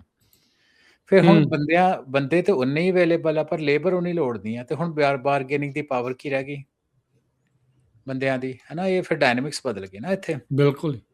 ਸੋ ਇਹੀ ਕੁਐਸਚਨਸ ਗਵਰਨਮੈਂਟ ਲਈ ਵੀ ਪੁੱਛਿਆ ਜਾਂਦਾ ਪਿਆ ਵੀ ਆਉਣ ਵਾਲੇ ਟਾਈਮ ਦੇ ਵਿੱਚ ਸਿਸਟਮਸ ਆਟੋਮੇਟ ਹੋ ਜਾਣੇ ਆ। ਗਵਰਨਮੈਂਟ ਦੀ ਐਡਮਿਨਿਸਟ੍ਰੇਸ਼ਨ, ਇੰਟੈਲੀਜੈਂਸ, ਸਰਵੇਲੈਂਸ ਤੇ ਈਵਨ ਡਿਫੈਂਸ ਕੈਪੇਬਿਲਿਟੀ ਵਿੱਚ ਵੀ ਅਸੀਂ ਦੇਖ ਲਿਆ ਕਿ ਉਹ ਚੇਂਜ ਹੋ ਰਹੀ ਆ। ਇੰਡੀਆ ਪਾਕਿਸਤਾਨ ਦੀ ਲੜਾਈ ਦੇ ਵਿੱਚ ਵੇਖਿਆ ਮੇਜਰ ਜਿਹੜਾ ਰੋਲ ਆ ਡਰੋਨਸ ਨੇ ਅਦਾ ਕੀਤਾ। ਹਾਂਜੀ। ਤੇ ਹੁਣ ਇਹ ਸਾਰੀਆਂ ਕਨਵਰਸੇਸ਼ਨ ਜਿਹੜੀਆਂ ਹੋਣੀਆਂ ਸ਼ੁਰੂ ਹੋ ਗਈਆਂ ਕਿ ਸਿਟੀਜ਼ਨ ਤੇ ਸਟੇਟ ਦੇ ਵਿੱਚ ਬੈਲੈਂਸ ਦਾ ਪਾਵਰ ਕੀ ਹੋਏਗਾ, ਉਹ ਤੇ ਚੇਂਜ ਹੋਣਾ ਤੈਅ ਆ। ਤੇ ਹੁਣ ਆਪਾਂ ਅੱਜ ਤੋਂ 30 ਸਾਲ ਪਹਿਲਾਂ ਜਿਹੜੇ ਸਾਈ-ਫਾਈ ਸਟੋਰੀਜ਼ ਪੜ੍ਹਦੇ ਸੀ, ਗੱਲਾਂ ਬਾਤਾਂ, ਤੇ ਉਹ ਲੋਕਾਂ ਦੇ ਦਿਮਾਗ ਦੇ ਵਿੱਚ ਉਹ ਵੀ ਸਿਨੈਰੀਓ ਜਿਹੜੇ ਆਉਣ ਲੱਗ ਪਏ ਆ, ਹੈ ਨਾ। ਤਾਂ ਕਰਕੇ ਨੈਗੇਟਿਵਿਟੀ ਵੀ ਬਹੁਤ ਆ। ਤੇ ਹੁਣ ਜਿਹੜੇ ਟੈਕਨੋਲੋਜਿਸਟ ਆ ਉਹਦੇ ਵਿੱਚ ਜਿਹੜੀ ਇਹ ਤਾਂ ਹੋ ਗਈ ਨਾ ਜਨਰਲ ਰੋਜ਼ਮਰਾ ਦੀਆਂ ਗੱਲਾਂ, ਤੇ ਇੱਕ ਜਿਹੜੀ ਕਨਵਰਸੇਸ਼ਨ ਜਿਹੜੀ ਆਲਰੇਡੀ ਇਸ ਪਾਸੇ ਨੂੰ ਗੱਲ ਜਾ ਰਹੀ ਵੀ ਕੰਸੈਂਟਰੇਸ਼ਨ ਆਫ ਪਾਵਰ। ਤੇ ਕੱਲੀ ਪਾਵਰ ਦਾ ਨਹੀਂ, ਅਮੀਰ ਗਰੀਬ ਦਾ ਫਰਕ ਵੀ ਜਿਹੜਾ ਉਹ ਦਿਨੋਂ ਦਿਨ ਵੱਧ ਰਿਹਾ, ਟੈਕਨੋਲੋਜੀ ਕੇ ਸ਼ੇਪ upgrade ਇਕੋਨਮੀ ਹੁੰਦੀ। ਬਣ ਰਹੀ ਜਿਹੜੀ। ਹਾਂਜੀ ਹਾਂਜੀ। ਸੋ ਇਹਦੇ ਵਿੱਚ ਵੀ ਜਿਹੜੀ ਕੰਸੈਂਟਰੇਸ਼ਨ ਪਾਵਰ ਆਫ ਪਾਵਰ ਆ ਵੀ ਇੱਕ ਮੇਜਰ ਇਸ਼ੂ ਹੋਏਗਾ ਵੀ ਉਹ ਕੌਣ ਹੋਏਗਾ ਜਿਹੜਾ ਇੰਟੈਲੀਜੈਂਸ ਨੂੰ ਕੰਟਰੋਲ ਕਰੇਗਾ। ਵੈਸੇ ਤਾਂ ਦੁਨੀਆ ਭਰ ਦੇ ਵਿੱਚ ਇਹ ਗੱਲ ਰਹੀ ਆ, ਪਰ ਹਿਊਮਨਸ ਕਿਉਂਕਿ ਡਿਵਰਸ ਰਹੇ ਆ ਹਮੇਸ਼ਾ, ਤੇ ਉਹਦੇ ਕਰਕੇ ਜਿਹੜੀ ਡਿਵਰਸੀਫਿਕੇਸ਼ਨ ਹੈ ਹਿਊਮਨ ਦੀ, ਅਗੇਨ ਜਿਹੜੀ ਆਪਾਂ ਪਹਿਲਾਂ ਗੱਲ ਕੀਤੀ ਕਿ ਬੰਦਿਆਂ ਤੇ ਡਿਪੈਂਡੈਂਸੀ ਬਹੁਤ ਸੀ, ਪਰ ਆਉਣ ਵਾਲੇ ਟਾਈਮ ਦੇ ਵਿੱਚ ਕਿਤੇ ਲਾਰਜ ਲੈਂਗੁਏਜ ਮਾਡਲ ਜਿਹੜੇ ਆ ਉਹ ਸਟਰੋਂਗ ਹੋਣਗੇ, ਕਿਤੇ ਕੋਈ ਇੰਟੈਲੀਜੈਂਸ ਜ਼ਿਆਦਾ ਵਾ ਤੇ ਉਹ ਦੁਨੀਆ ਨੂੰ ਕੰਟਰੋਲ ਕਰੂਗਾ, ਹੈ ਨਾ। ਇਮੈਜਿਨ ਕਰੋ ਤੁਸੀਂ, ਮਿਸਾਲ ਦੇ ਤੌਰ ਤੇ ਆਪਾਂ ਹੋਰ ਐਗਜ਼ਾਮਪਲ ਲੈ ਲੈਂਦੇ ਵੀ ਦੁਨੀਆ ਦੇ ਵਿੱਚ 2 ਜਾਂ 3 ਕੰਪਨੀਆਂ ਕੋਲ ਹੀ ਬੈਸਟ AI ਆ, ਹੈ ਨਾ। ਐਜੂਕੇਸ਼ਨ ਲਈ ਵੀ ਉਹ ਵਰਤਣੀ ਆ, ਬਿਜ਼ਨਸ ਲਈ ਵੀ ਉਹ ਵਰਤਣੀ ਆ, ਹੈਲਥ ਕੇਅਰ ਐਨਾਲਿਸਿਸ ਲਈ ਵੀ, ਪ੍ਰੋਗਰਾਮਿੰਗ ਦੇ ਲਈ ਵੀ, ਗਵਰਨਮੈਂਟ ਸਰਵਿਸਿਜ਼ ਲਈ ਵੀ ਉਹਨਾਂ ਦਾ ਇਨਫਰਾਸਟਰਕਚਰ ਆ, ਹੈ ਨਾ। ਇਨਫੋਰਮੇਸ਼ਨ ਸਰਚ ਕਰਨ ਲਈ ਵੀ ਉਹੀ ਆ। ਤੇ ਗੱਲ ਇਹ ਆ ਵੀ ਇੱਥੇ ਸਕਸੈਸਫੁਲ ਟੈਕਨੋਲੋਜੀ ਕੰਪਨੀ ਦੀ ਨਹੀਂ ਗੱਲ, ਉਹਨਾਂ ਕੋਲ ਇੱਕ ਪੂਰਾ ਸੁਸਾਇਟੀ ਦਾ ਇਨਫਰਾਸਟਰਕਚਰ ਆ ਗਿਆ ਜਿਹਦੇ ਉੱਤੇ ਅਸੀਂ ਸਾਰੇ ਜਿਹੜੇ ਆ ਡਿਪੈਂਡੈਂਸੀ ਆ ਦੋਨਾਂ ਤਿੰਨਾਂ ਜਾਣਿਆਂ ਕੋਲ, ਤੇ ਉਹਨਾਂ ਦੇ ਕੋਲ ਹੀ ਕੰਸੈਂਟਰੇਸ਼ਨ ਆਫ ਪਾਵਰ ਹੋਊਗੀ, ਰਾਈਟ। ਸੋ ਇਹ ਜਿਹੜੀਆਂ ਕੁਛ ਗੱਲਾਂ ਬਾਤਾਂ ਹਰੇਕ ਪਾਸੇ, ਹਰੇਕ ਬੰਦੇ ਦੇ ਦਿਮਾਗ ਦੇ ਵਿੱਚ ਆ, ਹੈ ਨਾ। ਤੇ ਇਹਦਾ ਆਲਟਰਨੇਟਿਵ ਕੀ ਆਮ ਤੌਰ ਦੇ ਉੱਤੇ ਰਾਜ ਕਰ ਦਿੱਤਾ ਜਾਂਦਾ, ਉਹ ਇਹ ਆ ਵੀ AI ਜਿਹੜੀ ਟੈਕਨੋਲੋਜੀ ਉਹਨੂੰ ਬਿਲਕੁਲ ਡੀਸੈਂਟਰਲਾਈਜ਼ ਕਰ ਲਓ, ਹੈ ਨਾ। ਤੇ ਹੁਣ ਜੇ ਡੀਸੈਂਟਰਲਾਈਜ਼ ਕਰ ਲਈ ਤਾਂ ਉਹਦੇ ਆਪਣੇ ਤਰ੍ਹਾਂ ਦੇ ਰਿਸਕ ਐਗਜ਼ਿਸਟ ਕਰਦੇ ਆ ਜੇ ਕੰਟਰੋਲਡ ਨਹੀਂ ਆ। ਸਾਈਬਰ ਕੈਪੇਬਿਲਿਟੀਜ਼, ਹੈ ਨਾ, ਵੱਧ ਜਾਣਗੀਆਂ, ਹੈਕਿੰਗ ਵਗੈਰਾ ਵਧਣਗੀਆਂ, biological misuse, fraud, deep fake, autonomous weapons ਬਣ ਜਾਣਗੇ, ਰਾਈਟ। ਇਦਾਂ ਹੀ। ਤੇ ਸੁਸਾਇਟੀ ਨੂੰ ਫਿਰ ਗੱਲ ਇਹ ਆ ਵੀ ਇੱਕ ਪਾਸੇ ਤੇ ਖੂਹ ਆ ਤੇ ਇੱਕ ਪਾਸੇ ਖੱਡ ਆ, ਤੇ ਹੁਣ ਇਹ ਜਿਹੜਾ ਇੱਕ ਡਿਫਿਕਲਟ ਬੈਲੈਂਸ ਜਿਹੜਾ ਉਹ ਬਣ ਲੱਗ ਪਿਆ। ਪਰ ਪਬਲਿਕ ਵਿੱਚ ਜਾਂ ਲੋਕ ਇੱਕ ਪਾਸੇ ਨੂੰ ਡਿੱਗਦੇ ਆ ਜਾਂ ਦੂਸਰੇ ਪਾਸੇ ਨੂੰ, ਜਿਹੜਾ ਤੇ ਕਹਿੰਦੇ ਬਹੁਤ ਵਧੀਆ, ਦੂਸਰੇ ਬੰਦੇ ਕਹਿੰਦੇ ਨਹੀਂ ਵਧੀਆ, ਹੈ ਨਾ। ਤੇ ਉਹ ਜਿਹੜੀ ਸਾਰੀ ਕਨਵਰਸੇਸ਼ਨਸ ਆ ਨਾ, ਉਹ ਜਿਹੜੀ ਆ ਉਹਦੇ ਕਰਕੇ AI ਜਿਹੜੇ ਫਿਊਚਰਸ ਦਾ ਜਿਹੜਾ ਕਨਸੈਪਟ ਇਹਨਾਂ ਸ਼ੁਰੂ ਕੀਤਾ, ਤੇ ਉਹਦੇ ਉੱਤੇ ਜਿਹੜੀ ਕਨਵਰਸੇਸ਼ਨ ਆ, ਉਹ ਜਿਹੜੀ ਡਿਸਕਸ਼ਨ ਆ ਇਹ ਹੋਏਗੀ। ਸੋ ਮੈਨੂੰ ਲੱਗਦਾ ਤਾਂ ਹੀ ਮੈਂ ਗੱਲ ਕਹਿੰਦਾ ਸੀ ਨਾ ਕਿ ਜੇ ਇਹ ਇੱਕ ਚੰਗਾ ਸਟੈਪ ਹੈਗਾ ਕਿ ਫਿਊਚਰ ਵਿੱਚ ਜਿਹੜਾ ਸਾਡੇ ਆਉਣ ਵਾਲੇ ਟਾਈਮ ਦੇ ਵਿੱਚ ਕੀ ਪ੍ਰਭਾਵ ਹੋਏਗਾ। ਵੇਖੋ ਤੁਹਾਡੇ ਮੇਰੇ ਵਰਗੇ ਬੰਦੇ ਜਿਨ੍ਹਾਂ ਦਾ ਚਲੋ ਠੀਕ ਆ, ਥੋੜ੍ਹਾ ਬਹੁਤਾ ਆਪਾਂ ਅੰਡਰਸਟੈਂਡ ਕਰਦੇ ਹਾਂ, ਆਪਾਂ ਰੋਜ਼ ਐਨਾਲਾਈਜ਼ ਕਰਦੇ ਹਾਂ ਨਿਊਜ਼ ਨੂੰ, ਉਹਨੂੰ ਡਾਈਜੈਸਟ ਕਰਨ ਦੀ ਕੋਸ਼ਿਸ਼ ਕਰਦੇ ਹਾਂ, ਪਰ ਫਿਰ ਵੀ ਜਿਹੜੇ ਬਿਲੀਅਨਰਸ ਲੋਕ ਹੁੰਦੇ ਆ ਨਾ, ਜਿਹੜੀ ਇਨਫੋਰਮੇਸ਼ਨ ਉਹਨਾਂ ਕੋਲ ਹੁੰਦੀ ਹੈ, ਜਿਹੜੇ ਸਰਕਾਰਾਂ ਦੇ ਸਰਕਾਰੀ ਦਰਬਾਰੇ ਬੈਠੇ ਬੰਦੇ, ਇੰਟੈਲੀਜੈਂਸ ਦੀ ਜਿਹੜੀ ਇਨਫੋਰਮੇਸ਼ਨ ਉਹਨਾਂ ਕੋਲ ਹੁੰਦੀ ਹੈ, ਉਹ ਆਮ ਪਬਲਿਕ ਕੋਲ ਨਹੀਂ ਹੁੰਦੀ। ਸੋ ਫਿਊਚਰ ਨੂੰ ਉਹ ਥੋੜ੍ਹਾ ਜਿਹਾ ਛੇਤੀ ਪ੍ਰੋਡਿਕਟ ਕਰ ਲੈਂਦੇ ਆ, ਠੀਕ ਆ। ਸੋ ਇਹ ਜਿਹੜੀ conversation at this point in time ਅੱਜ ਤੋਂ ਹੀ ਸ਼ੁਰੂ ਕਰਨੀ ਜਿਹੜੀ ਗੱਲ ਹੈ ਸੈਂਸੀਬਲ ਆ, ਤੇ ਓਪਨ AI ਦਾ ਉਪਰਾਲਾ ਇਹ ਬਹੁਤ ਵਧੀਆ। ਤੇ ਗੱਲ ਤੇ ਉਹਦੇ ਵਿੱਚ ਫਿਰ ਮੁੱਕਦੀ ਗੱਲ ਤੇ ਸਵਾਲ ਤਾਂ ਇਹੀ ਹੁੰਦੇ ਆ ਕਿ ਜਦੋਂ ਮਸ਼ੀਨਸ ਜਿਹੜੀਆਂ ਬਹੁਤ ਜ਼ਿਆਦਾ ਇੰਟੈਲੀਜੈਂਟ ਹੋ ਜਾਣਗੀਆਂ ਰਾਜ ਕਰਨ, ਤੇ ਮਨੁੱਖਾਂ ਕੋਲ ਜਿਹੜੀ ਪਾਵਰ ਆ ਕਿੰਨੀ ਰਹੂਗੀ, ਇਹਦੇ ਬਾਰੇ ਜਿਹੜੀ ਡਿਸਕਸ਼ਨ ਆ ਉਹਦਾ ਕਰਨ ਦਾ ਟਾਈਮ ਅੱਜ ਆ। ਵੈਸੇ 1-2 ਸਾਲ ਪਹਿਲਾਂ ਹੀ ਸੀ, ਪਰ ਦੇਰ ਆਏ ਦਰੁਸਤ ਆਇਦ। ਹੁਣ ਇਹ ਜਿਹੜੀ ਕਨਵਰਸੇਸ਼ਨ ਹੈ ਇਹਨੂੰ ਚੰਗੇ ਪਾਸੇ, ਇਹਦੇ ਇੱਕ ਚੰਗਾ ਉਪਰਾਲਾ ਜਿਹੜਾ ਮੰਨਿਆ ਜਾ ਸਕਦਾ ਜੀ। ਕਿਤੇ ਇਹ ਉਸ ਚੀਜ਼ ਦੀ ਕਹਿ ਸਕਦੇ ਹਾਂ ਵੀ ਤਰੀਕਾ ਤਾਂ ਨਹੀਂ ਵੀ ਲੋਕਾਂ ਦੀ ਜਿਹੜਾ ਮਨ ਆ ਉਸ ਨੂੰ ਤਬਦੀਲ ਕਰਨਾ ਆ AI ਨੂੰ, ਜਿਹੜਾ ਉਹ ਲੈ ਕੇ ਵੀ ਨਹੀਂ ਸਾਰਾ ਕੁਛ ਠੀਕ ਹੀ ਆ। ਓਬਵੀਅਸਲੀ ਇਹ ਚੀਜ਼ ਤਾਂ ਹੈਗੀ ਆ ਵੀ ਕੋਈ ਵੀ ਟੈਕਨੋਲੋਜੀ ਆਉਂਦੀ ਉਹਦੇ ਪ੍ਰੋਜ਼ ਐਂਡ ਕੌਨਸ ਤਾਂ ਹੁੰਦੇ ਹੀ ਹੁੰਦੇ ਆ, ਵੀ ਕੁਛ ਚੰਗੀਆਂ ਚੀਜ਼ਾਂ, ਕੁਛ ਮਾੜੀਆਂ ਚੀਜ਼ਾਂ, ਦੈਨ ਉਹਦੇ ਵਿੱਚੋਂ ਵਿਚਾਲੇ ਜਿਹੀ ਵਾਲੀ ਚੀਜ਼ ਜਿਹੜੀ ਉਹ ਬਚੀ, ਜਿਹੜੀ ਉਹ ਰਹਿ ਜਾਂਦੀ ਆ। ਕੀ ਇਸ ਦੇ ਨਾਲ ਇਹ ਇੱਕ ਤਰੀਕਾ ਤਾਂ ਨਹੀਂ ਵਰਤ ਰਹੀ ਓਪਨ AI ਜਾਂ ਬਾਕੀ, ਕਿਉਂਕਿ ਬੜਾ ਸਿਸਟੇਮੈਟਿਕ ਤਰੀਕੇ ਦੇ ਨਾਲ ਸਾਰਿਆਂ ਦੀ ਕਨਵਰਸੇਸ਼ਨ AI ਦੇ ਜਿਹੜੇ ਲੀਡਰਸ ਆ ਉਹਨਾਂ ਦੀ ਇੱਕੋ ਜਿਹੀ ਹੋਣ ਲੱਗ ਗਈ। ਉਸੇ ਟਾਈਮ AI ਫਿਊਚਰਸ ਆ ਰਹੇ ਆ ਵੀ ਨਹੀਂ ਇਹਦਾ ਫਾਇਦਾ ਹੀ ਫਾਇਦਾ, ਜਿੱਦਾਂ ਫਲੌਕ ਕੈਮਰਿਆਂ ਦਾ ਦੱਸ ਰਹੇ ਸੀਗੇ ਜੀ, ਫਾਇਦਾ ਹੀ ਫਾਇਦਾ ਆ। ਪਰ ਲੋਕਾਂ ਨੂੰ ਇਹ ਉਹ ਆ ਰਿਹਾ ਵੀ ਇਹ ਤਾਂ ਹੁਣ ਤੁਸੀਂ ਸੇਫਟੀ ਦੇ ਨਾਂ 'ਤੇ ਲੋਕਾਂ ਦੇ ਹਰ ਇੱਕ ਐਂਗਲ ਦੇ ਉੱਤੇ, ਹਰ ਇੱਕ ਚੀਜ਼ ਦੇ ਉੱਤੇ ਤੁਸੀਂ ਜਿਹੜਾ ਉਹ ਧਿਆਨ ਰੱਖ ਰਹੇ ਆ। ਮਾਸ ਸਰਵੇਲੈਂਸ ਦਾ ਇੱਕ ਪ੍ਰੋਜੈਕਟ ਜਿਹੜਾ ਉਹ ਤੁਸੀਂ ਬਣਾ ਲਿਆ ਆ। ਸੋ ਇਸ ਨੂੰ ਇਸ ਐਂਗਲ 'ਤੇ ਵੀ ਦੇਖਿਆ ਜਾਵੇ। ਕੁਝ ਨਹੀਂ ਕਹਿ ਸਕਦੇ ਰਾਜ ਕਰਨ, ਪਰ ਉੱਪਰ ਦੇਖਣ ਨੂੰ ਤਾਂ ਇਹ ਇੱਕ ਉਪਰਾਲਾ ਠੀਕ ਲੱਗਦਾ। ਮੈਂ ਇਹਦੇ ਵਿੱਚ ਇਹ ਵੀ ਗੱਲ ਦੱਸਾਂ ਕਿ ਪਬਲਿਕ ਪਰਸੈਪਸ਼ਨਸ ਜਿਹੜੀ ਆ ਉਹ ਮੈਟਰ ਕਰਦੀਆਂ, ਐਟਲੀਸਟ ਅੱਜ ਦੇ ਟਾਈਮ ਵਿੱਚ। ਕਿਉਂਕਿ ਅੱਜ ਦੇ ਟਾਈਮ ਦੇ ਵਿੱਚ ਭਾਵੇਂ AI ਟੈਕਨੋਲੋਜੀ ਹੈਗੀ ਆ, ਪਰ ਬਾਰਗੇਨਿੰਗ ਪਾਵਰ ਫਿਰ ਵੀ ਬੰਦਿਆਂ ਕੋਲ ਹੀ ਆ। ਤੇ ਆਪਾਂ ਇਹਦਾ ਨਾ ਸਭ ਤੋਂ ਵੱਡੀ ਐਗਜ਼ਾਮਪਲ ਦੇਖ ਲਈ ਆ ਈਲਨ ਮਸਕ ਦੀ ਟੈਸਲਾ, ਹੈ ਨਾ, ਜਾਂ ਈਲਨ ਮਸਕ ਇਨ ਜਨਰਲ। ਸੋ ਉਹਦੀ ਇੰਨੀ ਨੈਗੇਟਿਵ ਪਰਸੈਪਸ਼ਨ ਬਣੀ ਵੀ ਠੀਕ ਆ, ਉਹ XAI ਸਾਰਾ ਕੁਛ ਚੱਲ ਰਿਹਾ, ਦੁਨੀਆ ਦਾ ਸਭ ਤੋਂ ਅਮੀਰ ਬੰਦਾ ਹੈਗਾ, ਪਰ ਟੈਸਲਾ ਸਿਰਫ ਇਸੇ ਪਰਸੈਪਸ਼ਨ ਦੇ ਕਰਕੇ ਉਹ ਬਿਜ਼ਨਸ ਜਿਹੜਾ ਮਾੜਾ ਹੈ। ਹੁਣ ਓਪਨ AI ਦੇ ਇਨ ਜਨਰਲ ਜਿਹੜੀ ਆ AI ਕੰਪਨੀਜ਼ ਆ, ਇਹਨਾਂ ਦੀ ਪਰਸੈਪਸ਼ਨ ਜਿਹੜੀ ਆ ਬਹੁਤੀ ਚੰਗੀ ਨਹੀਂ ਬਣ ਰਹੀ, ਕਿਉਂਕਿ ਇਹਦਾ ਡਾਇਰੈਕਟ ਇੰਪੈਕਟ ਹੈਗਾ ਲੋਕਾਂ ਦੀ ਜੀਵਨੀ ਦੇ ਉੱਤੇ, ਉਹਨਾਂ ਦੀ ਇੰਪਲੋਇਮੈਂਟ ਦੇ ਉੱਤੇ। ਸੋ ਉਹ ਇਹ ਉਸ ਤਰੀਕੇ ਦਾ ਵੀ ਹੋ ਸਕਦਾ ਕਿ ਦੇਖੋ, ਇਹਨੂੰ ਆਪਾਂ ਰੋਕ ਤਾਂ ਨਹੀਂ ਸਕਦੇ, ਪਰ ਆਪਾਂ ਇਹਨੂੰ ਐਨਾਲਾਈਜ਼ ਕਰਦੇ ਹਾਂ ਵੀ ਇਹਨੂੰ ਕਿਸ ਤਰੀਕੇ ਦੇ ਨਾਲ ਪੋਜ਼ਿਟਿਵ ਤਰੀਕੇ ਨਾਲ ਹਿਊਮਨ ਬੰਦਿਆਂ ਦੇ ਇੱਕ ਇਨੀਸ਼ੀਏਟਿਵ ਆਪਾਂ ਲੈ ਰਹੇ ਹਾਂ ਵੀ ਇਹਨੂੰ ਸਮਝ ਕੇ ਚੰਗੇ ਤਰੀਕੇ ਦੇ ਨਾਲ ਇੰਪਲੀਮੈਂਟ ਕਰੀਏ। ਸੋ ਫੇਸ ਸੇਵਿੰਗ ਵੀ ਹੋ ਸਕਦੀ ਆ, ਕੰਪਨੀਜ਼ ਕਰਦੀਆਂ, ਇਹ 'ਚ ਕੋਈ ਦੋ ਰਾਵਾਂ ਨਹੀਂ। ਜਿੱਦਾਂ ਫੇਸਬੁੱਕ ਦੀ ਕੈਂਬਰਿਜ ਐਨਾਲਿਟਿਕਾ ਤੋਂ ਬਾਅਦ ਉਹਦਾ ਜਿੱਡੀ ਥੂ ਹੋਈ ਸੀ, ਉਹਨੇ ਆਪਣਾ ਨਾਮ ਮੈਟਾ ਕਰ ਲਿਆ ਸੀ, ਭਾਵੇਂ ਅੱਜ ਮੈਟਾਵਰਸ ਐਗਜ਼ਿਸਟ ਨਹੀਂ ਕਰਦਾ, ਫਿਰ ਵੀ ਉਹਦਾ ਨਾਮ ਮੈਟਾ ਅੱਜ। ਤੇ ਬ੍ਰਾਂਡ ਚੇਂਜਿੰਗ, ਪੋਜ਼ਿਟਿਵਿਟੀ ਆਪਣੇ ਬਿਜ਼ਨਸ ਦੇ ਪ੍ਰਤੀ, ਇਹ ਵੀ ਇੱਕ ਚੀਜ਼ ਹੁੰਦੀ ਆ। ਸੋ ਇਹਨੂੰ ਅਸੀਂ ਇਨਕਾਰ ਨਹੀਂ ਕਰ ਸਕਦੇ ਇਹ ਗੱਲ ਨੂੰ। ਨਹੀਂ, ਬਿਲਕੁਲ ਇਹ ਚੀਜ਼ਾਂ ਜਿਹੜੀਆਂ ਉਹ ਵਿਚਾਰਨਯੋਗ ਆ, ਧਿਆਨ ਦੇਣ ਯੋਗ ਹੈਗੀਆਂ ਆ। ਸੋ ਚਰਚਾ ਇਹਨਾਂ ਦੇ ਉੱਤੇ ਲਗਾਤਾਰ ਹੁੰਦੀ ਰਹਿਣੀ ਚਾਹੀਦੀ ਆ, ਅਤੇ ਹੁੰਦੀ ਰਹੇ ਤਾਂ ਜਿਹੜਾ ਓਨਾ ਹੀ ਇਸ ਦੇ ਵਿੱਚ ਵਧੀਆ ਹੈਗਾ ਆ। ਅਗਲੀ ਜਿਹੜੀ ਆਪਾਂ ਗੱਲ ਕਰੀਏ ਹਰਵਿੰਦਰ ਸਿੰਘ, ਜਿਹੜੀ ਈਲੋਨ ਮਸਕ ਦੀ ਕੰਪਨੀ ਜਿਹੜੀ XAI ਆ, AI ਵਾਲੀ ਜਿਹੜੀ ਕੰਪਨੀ ਆ, ਉਹਦਾ ਹੀ ਜਿਹੜਾ ਗ੍ਰੋਕ AI ਆ, ਜਿੱਦਾਂ ਓਪਨ AI ਦਾ ਚੈਟ GPT ਆ, ਐਂਥਰੋਪਿਕ ਦਾ ਕਲਾਉਡ ਆ, ਇੱਦਾਂ ਹੀ ਗ੍ਰੋਕ ਹੈਗਾ ਆ XAI ਦਾ।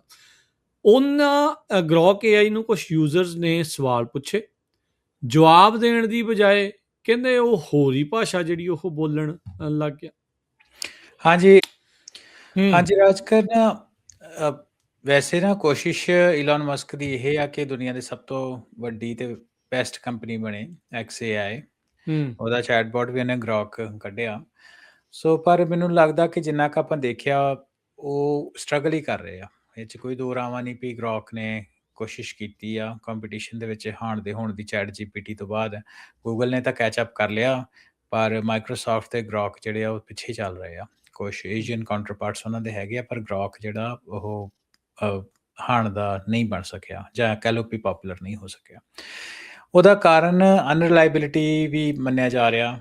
ਇੱਕ ਤਾਂ ਗੱਲ ਕਰਦੇ ਨੇ ਬੰਦੇ ਦੀ ਪਰਸਨੈਲਿਟੀ ਇਸ ਤਰ੍ਹਾਂ ਦੀ, ਈਲੋਨ ਮਸਕ ਦੀ ਪਬਲਿਕ ਪਰਸੈਪਸ਼ਨ ਨਹੀਂ ਆ। ਸੋ ਰੀਟੇਲ ਦੇ ਵਿੱਚ ਲੋਕੀ ਆਮ ਤੌਰ ਦੇ ਉੱਤੇ ਜਿਹੜੇ ਲੋਕ ਉਹਨੂੰ ਨਹੀਂ ਯੂਜ਼ ਕਰਦੇ, ਨੰਬਰ 1। ਪਰ ਪਿਛਲੇ ਹਫ਼ਤੇ ਕੁਛ ਟੈਕਨੀਕਲ ਚੀਜ਼ਾਂ ਵੀ ਦੇਖੀਆਂ ਕਿ ਉਹਨੂੰ ਕੋਈ ਸਵਾਲ ਪੁੱਛਦਾ ਹੀ ਅੱਗੋਂ ਕੋਈ ਆਨਸਰ ਹੋਰ ਹੀ ਦਿੰਦਾ ਹੁੰਦਾ ਸੀ, ਹੈ ਨਾ, ਗ੍ਰੋਕ।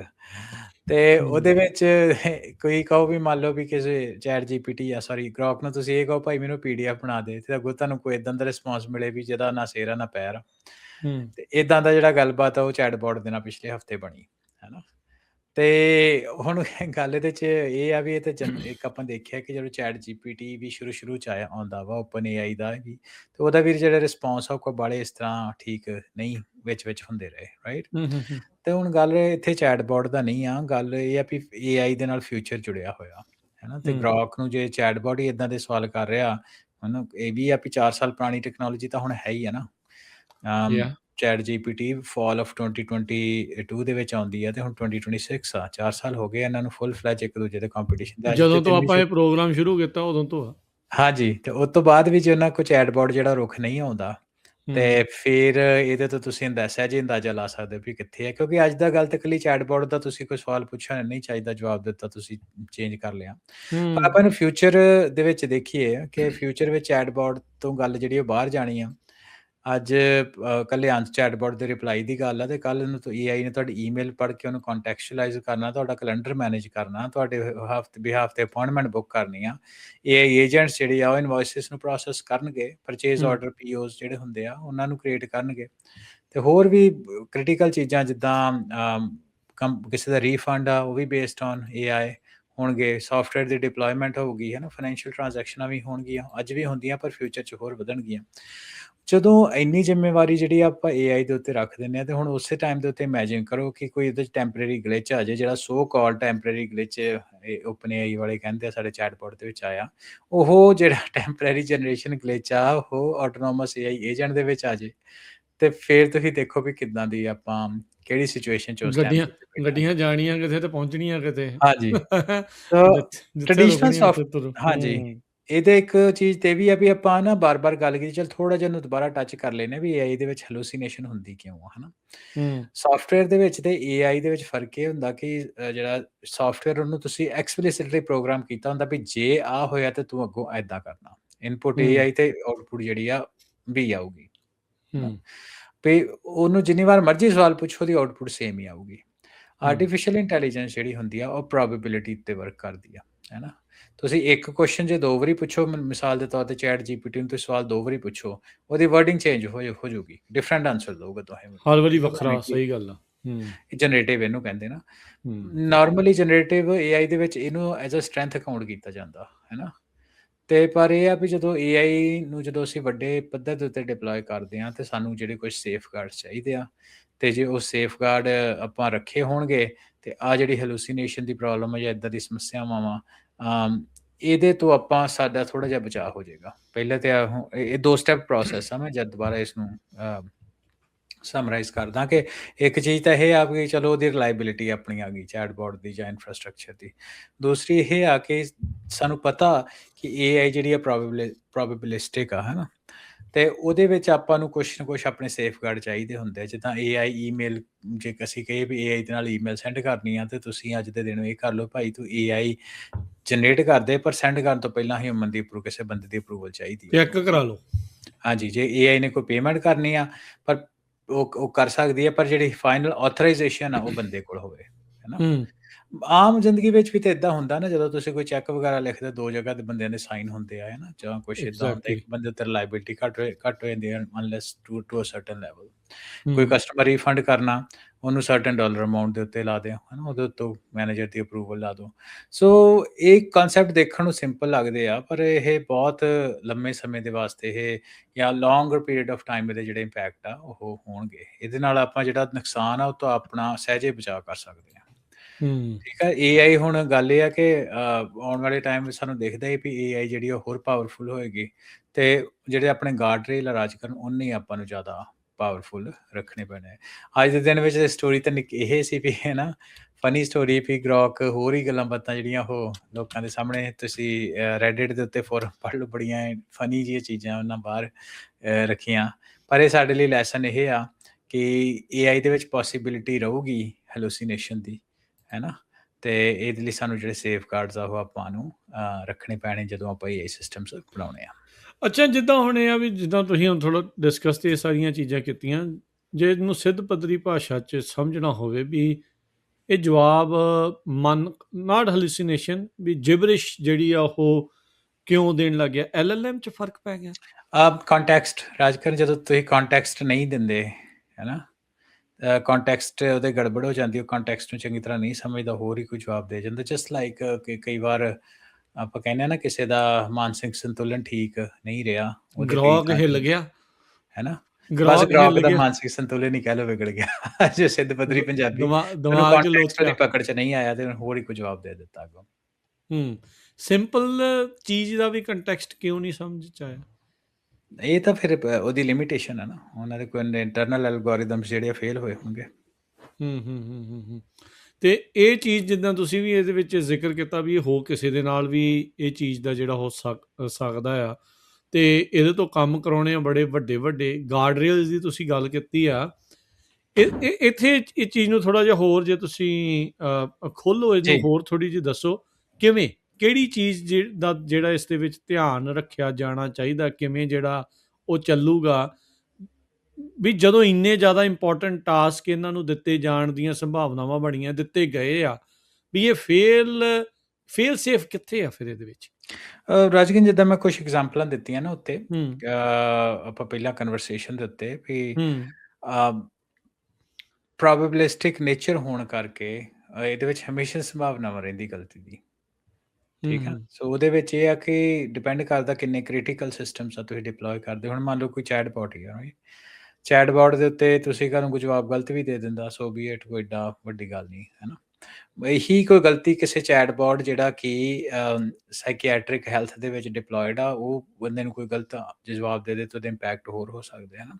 ਇਹ ਜਿਹੜਾ ਜਿਹੜਾ ਪਿੱਛੇ ਜੇ ਕੇਸ ਆਏ ਸੀ ਓਪਨ ਜੀ AI ਦੇ ਏਜੰਟਸ ਸੁਸਾਈਡ ਨੇ ਵਾਲੇ, ਹਾਂਜੀ ਸੁਸਾਈਡ ਦੇ ਲਈ ਪ੍ਰੇਰਨਾ ਹੀ ਦੇਤੀ ਉਹਨੂੰ। ਹਾਂਜੀ ਹਾਂਜੀ। ਸੋ ਉਹਦੇ ਲਈ ਨਾ ਰਿਡੰਡੈਂਸੀ ਸਿਸਟਮਸ, ਜਿਹੜੇ ਕੰਟਰੋਲ ਸਿਸਟਮਸ ਆਲਰੇਡੀ ਡਿਵੈਲਪਡ ਹੁੰਦੇ ਆ, ਉਹਨੂੰ AI ਦੇ ਵਿੱਚ ਲੈ ਕੇ ਆਉਂਦੇ ਆ, ਆਉਣੇ ਸ਼ੁਰੂ ਹੋ ਗਏ ਆਲਰੇਡੀ। ਮਿਸਾਲ ਦੇ ਤੌਰ ਦੇ ਉੱਤੇ ਕਿ ਜਿਹੜੇ ਟੈਕਨੋਲੋਜੀ ਹੁੰਦੀ ਆ ਕੋਈ ਖਿਡੌਣੇ ਬਣਾਉਣ ਵਾਲੀ, ਮੈਂ ਇਲੈਕਟ੍ਰੋਨਿਕਸ ਦੀ ਇੰਡਸਟਰੀ ਦੇ ਵਿੱਚੋਂ ਬਿਲੋਂਗ ਕਰਦਾ, ਮੈਂ ਇਲੈਕਟ੍ਰੋਨਿਕਸ ਦੀ ਐਗਜ਼ਾਮਪਲ ਦੇ ਦਿੰਦਾ ਵੀ ਜਿਹੜੇ PCBA ਖਿਡੌਣਿਆਂ ਲਈ ਬਣਦੇ ਆ, ਉਹਨਾਂ ਦਾ ਕੋਈ ਇੱਕ ਟਰਮ ਯੂਜ਼ ਕਰਦੇ ਆ DPPM, ਹੈ ਨਾ, ਡਿਫੈਕਟਿਵ ਪਾਰਟਸ ਪਰ ਮਿਲੀਅਨ।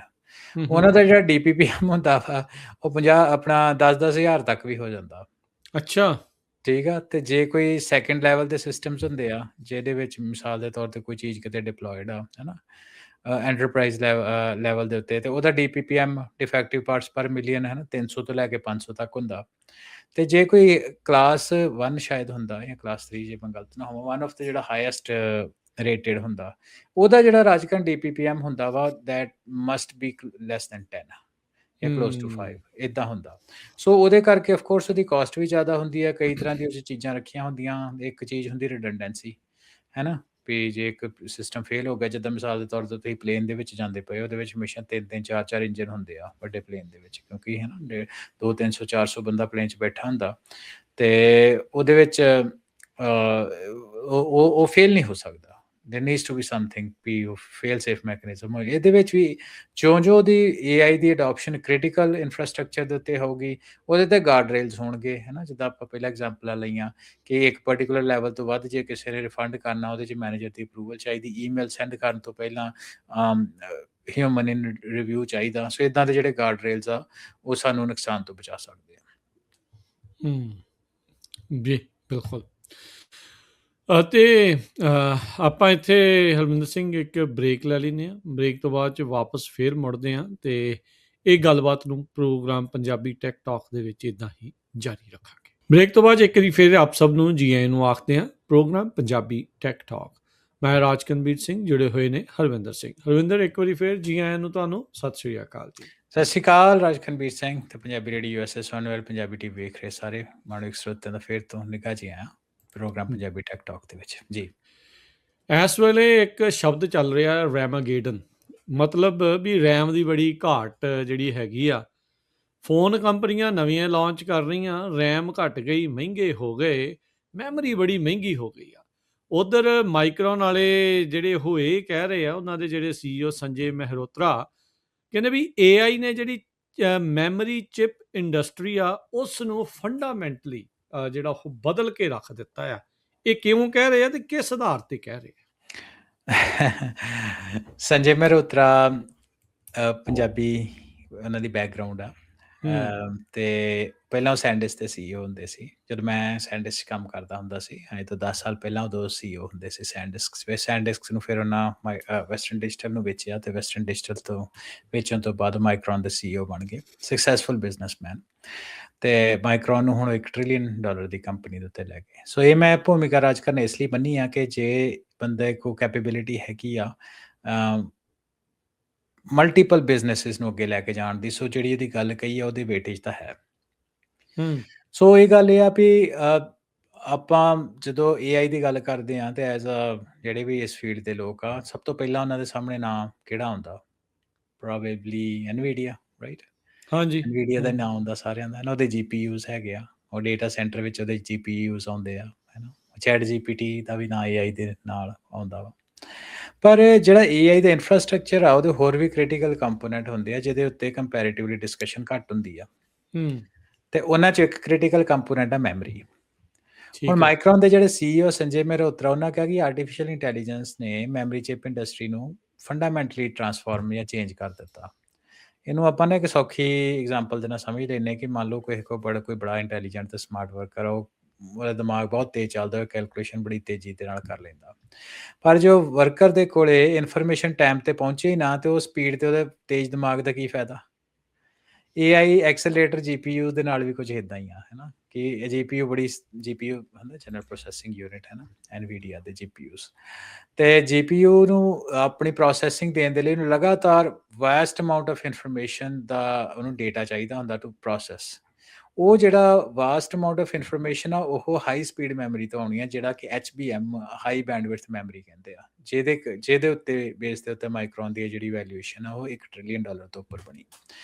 ਮੈਂ ਉਹਨੇ ਕਿਹਾ ਕਿ ਫੰਡਾਮੈਂਟਲੀ ਚੇਂਜ ਕਰਨ ਦਾ ਇੱਕ ਹੋਰ ਵੀ ਆ ਵੀ ਇਹਨੂੰ ਆਪਾਂ ਇਨਵੈਸਟਮੈਂਟ ਦੇ ਪਰਸਪੈਕਟਿਵ ਤੋਂ ਦੇਖੀਏ। ਮੇਰਾ ਵੀ ਤਕਰੀਬਨ 16 ਸਾਲ ਦਾ ਤਜਰਬਾ ਸਟੋਰੇਜ ਇੰਡਸਟਰੀ ਦੇ ਨਾਲ ਹੀ ਇਹ ਬੂਮ ਐਂਡ ਬਸਟ ਸਾਈਕਲ ਦੇ ਵਿੱਚ ਚੱਲਦੇ ਆ ਕਿ ਕਿਸੇ ਟਾਈਮ ਦੇ ਉੱਤੇ ਬੜੀ ਸਟੋਰੇਜ ਹੋ ਜਾਂਦੀ, ਫਿਰ ਗਲਟ ਹੋ ਜਾਂਦਾ, ਫਿਰ ਡਾਊਨ ਚਲੇ ਜਾਂਦੇ। ਬੜਾ ਸਿਕਲੀਕਲ ਇੰਡਸਟਰੀ ਰਹੀ ਆ ਹਿਸਟੋਰੀਕਲੀ।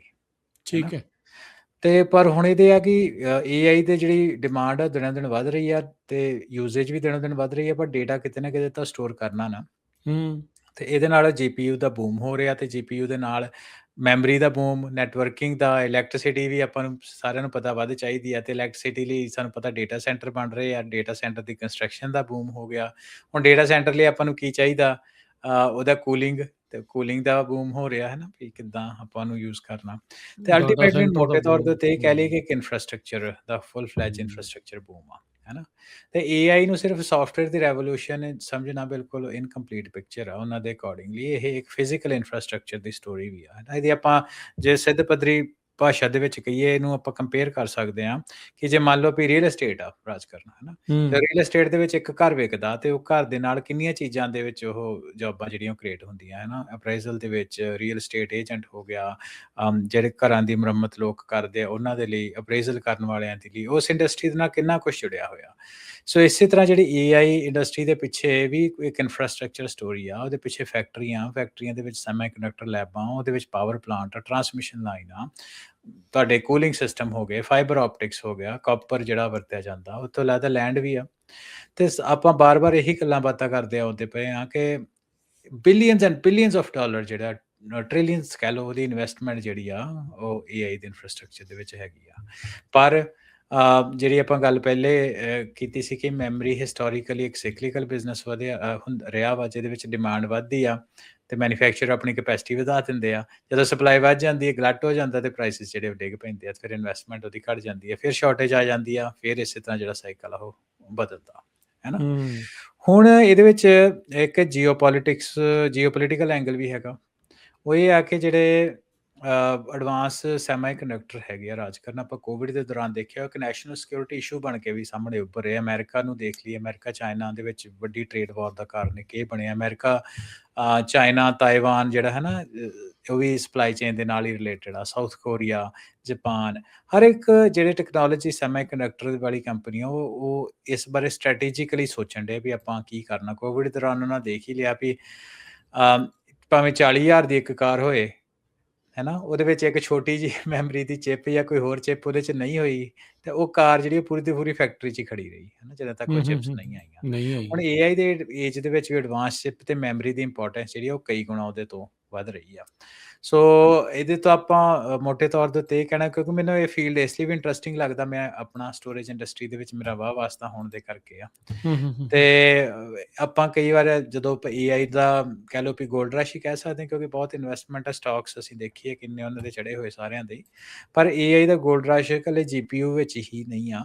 ਗੋਲਡ ਰਸ਼ ਦੀ ਮੈਂ ਐਨਾਲਿਸਿਸ ਜਾਂ ਐਗਜ਼ਾਮਪਲ ਇਸ ਲਈ ਦਿੱਤੀ ਆ ਕਿਉਂਕਿ ਜੇ ਕਈ ਵਾਰ ਜਿਹੜਾ ਗੋਲਡ ਰਸ਼ ਤਾਂ ਉਹਦਾ ਸਭ ਤੋਂ ਇੰਟਰਸਟਿੰਗ, ਜੇ ਅਸੀਂ ਕੋਈ ਬਿਜ਼ਨਸ ਬਿਲਡ ਕਰਨਾ ਤੇ ਇਕੱਲਾ ਗੋਲਡ ਨਹੀਂ ਆ, ਉਹਦੇ ਪਿਕਸ ਐਂਡ ਸ਼ਵਲਸ ਵੀ ਹੁੰਦੇ ਆ ਕਿ ਜਿਹਦੇ ਨਾਲ ਗੋਲਡ ਤੁਸੀਂ ਬਾਹਰ ਕੱਢਣਾ ਜਾਂ ਸਾਰਾ ਇਨਫਰਾਸਟ੍ਰਕਚਰ ਉਹ ਵੀ ਇੰਡਸਟਰੀ ਜਿਹੜੀ ਆ ਉਹ ਬੂਮ ਹੁੰਦੀ ਆ।